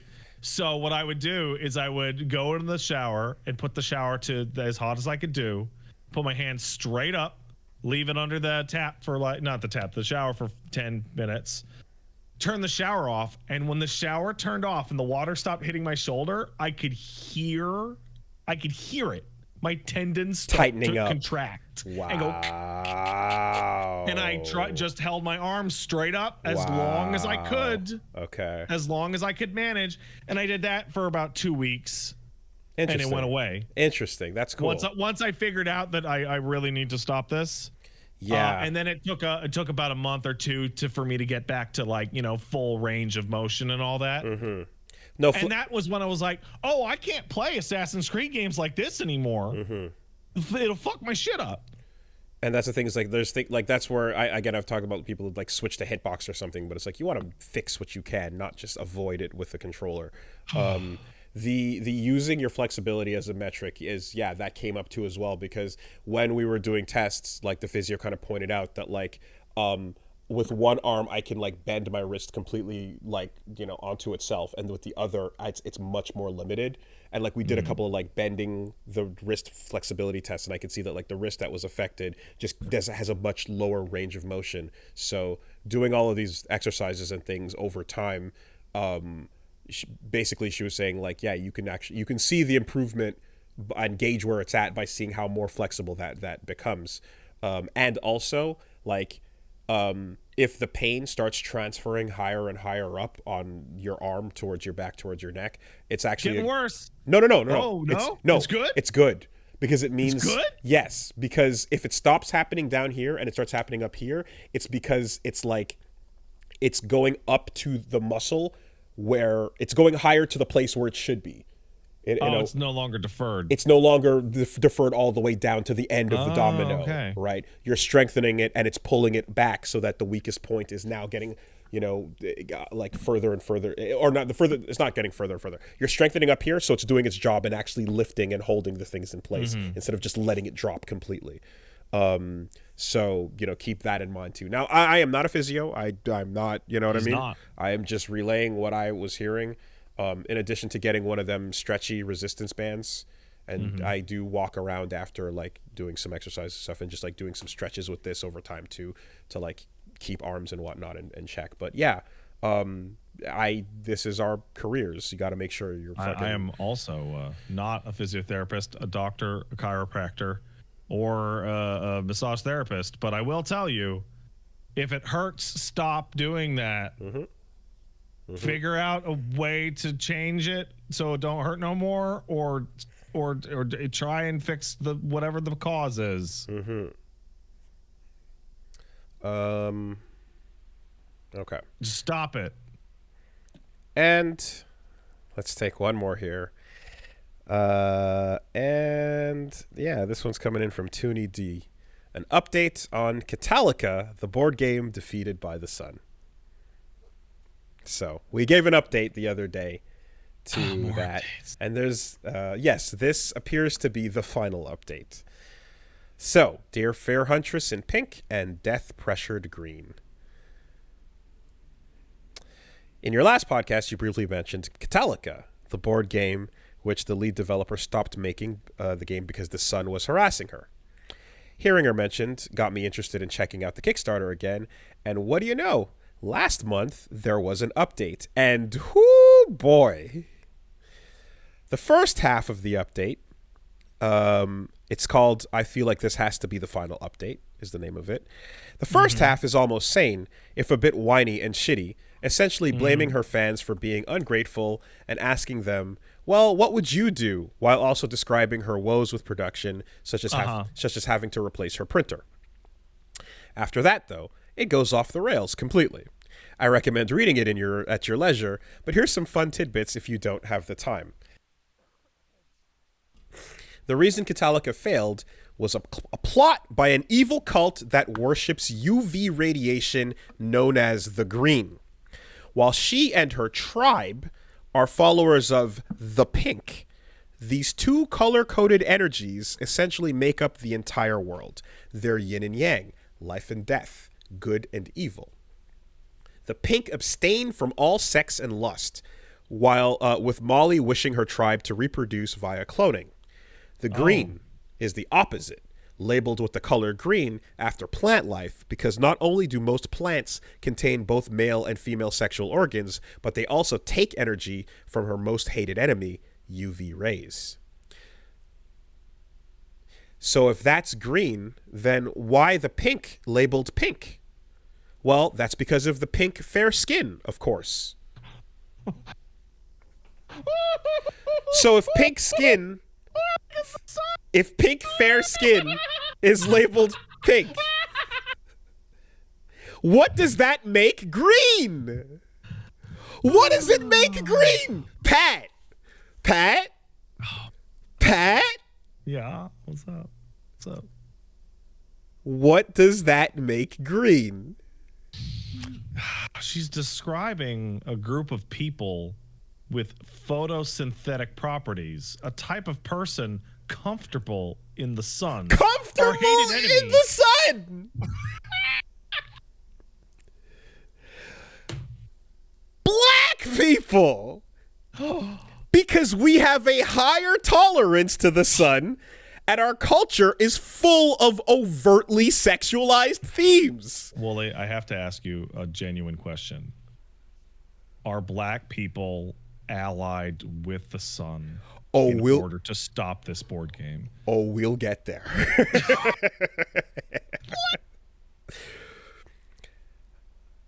The green, aka the black people, have a higher tolerance to the sun. Their culture is full of overtly sexualized themes. That's all black culture is, right? Because black people's skin isn't full of melanin. It's chlorophyll.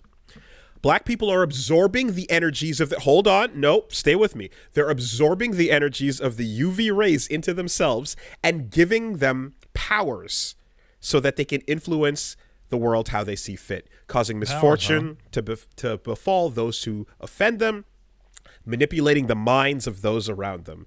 What they can't control via UV ray mind powers, they control via oppressive woke ideologies. You know, like the people who told her she was fucking nuts, or the evil black family upstairs who told her to stop physically attacking their 2-year-old child, which she totally didn't do.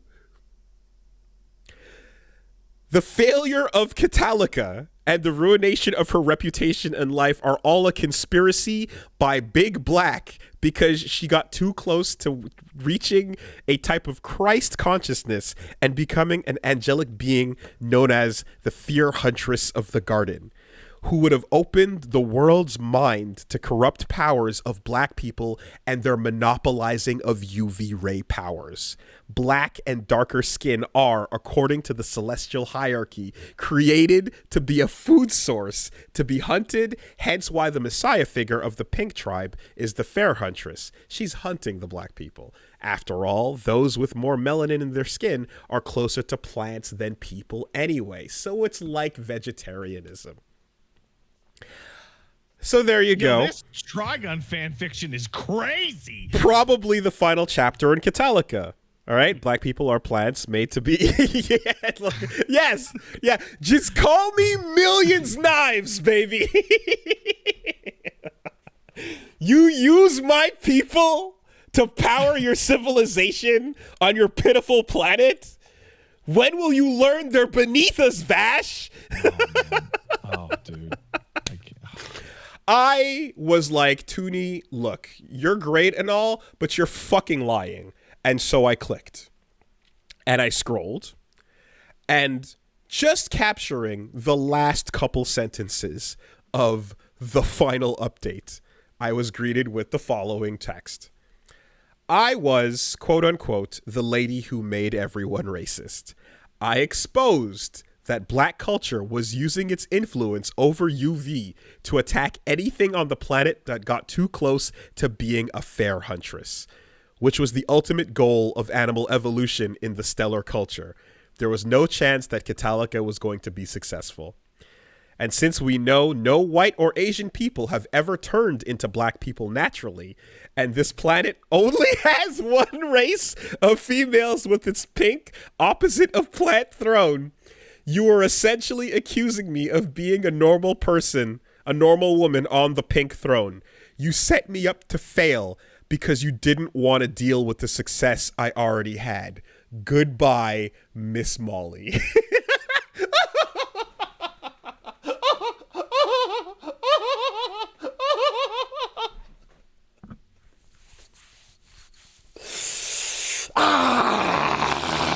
There's some good stuff in there. As we know, there are no white or Asian people that have turned into black people naturally. What does that mean?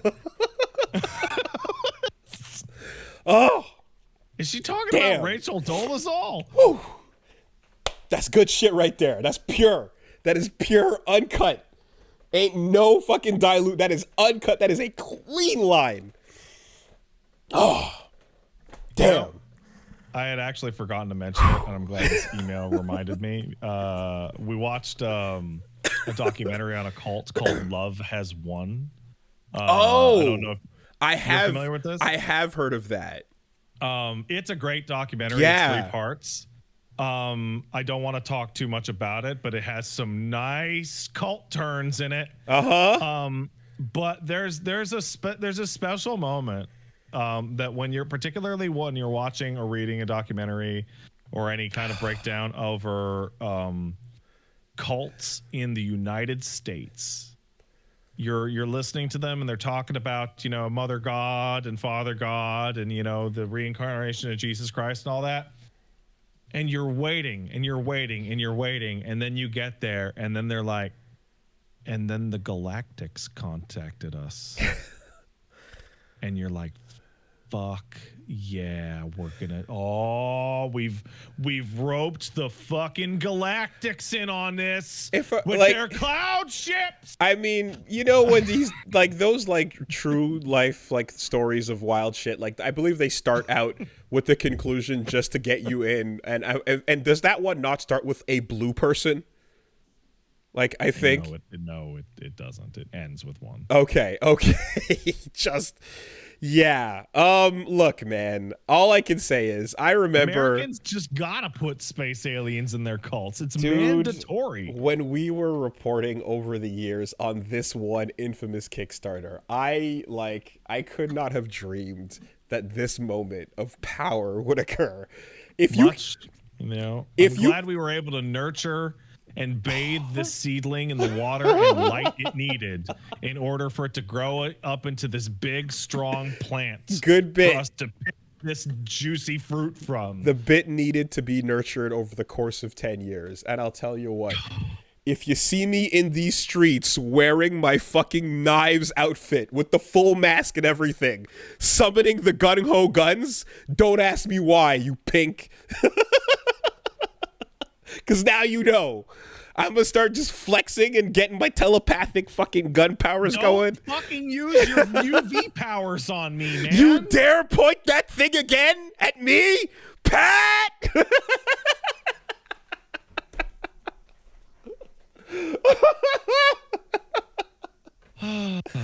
Yo, I have to play this game.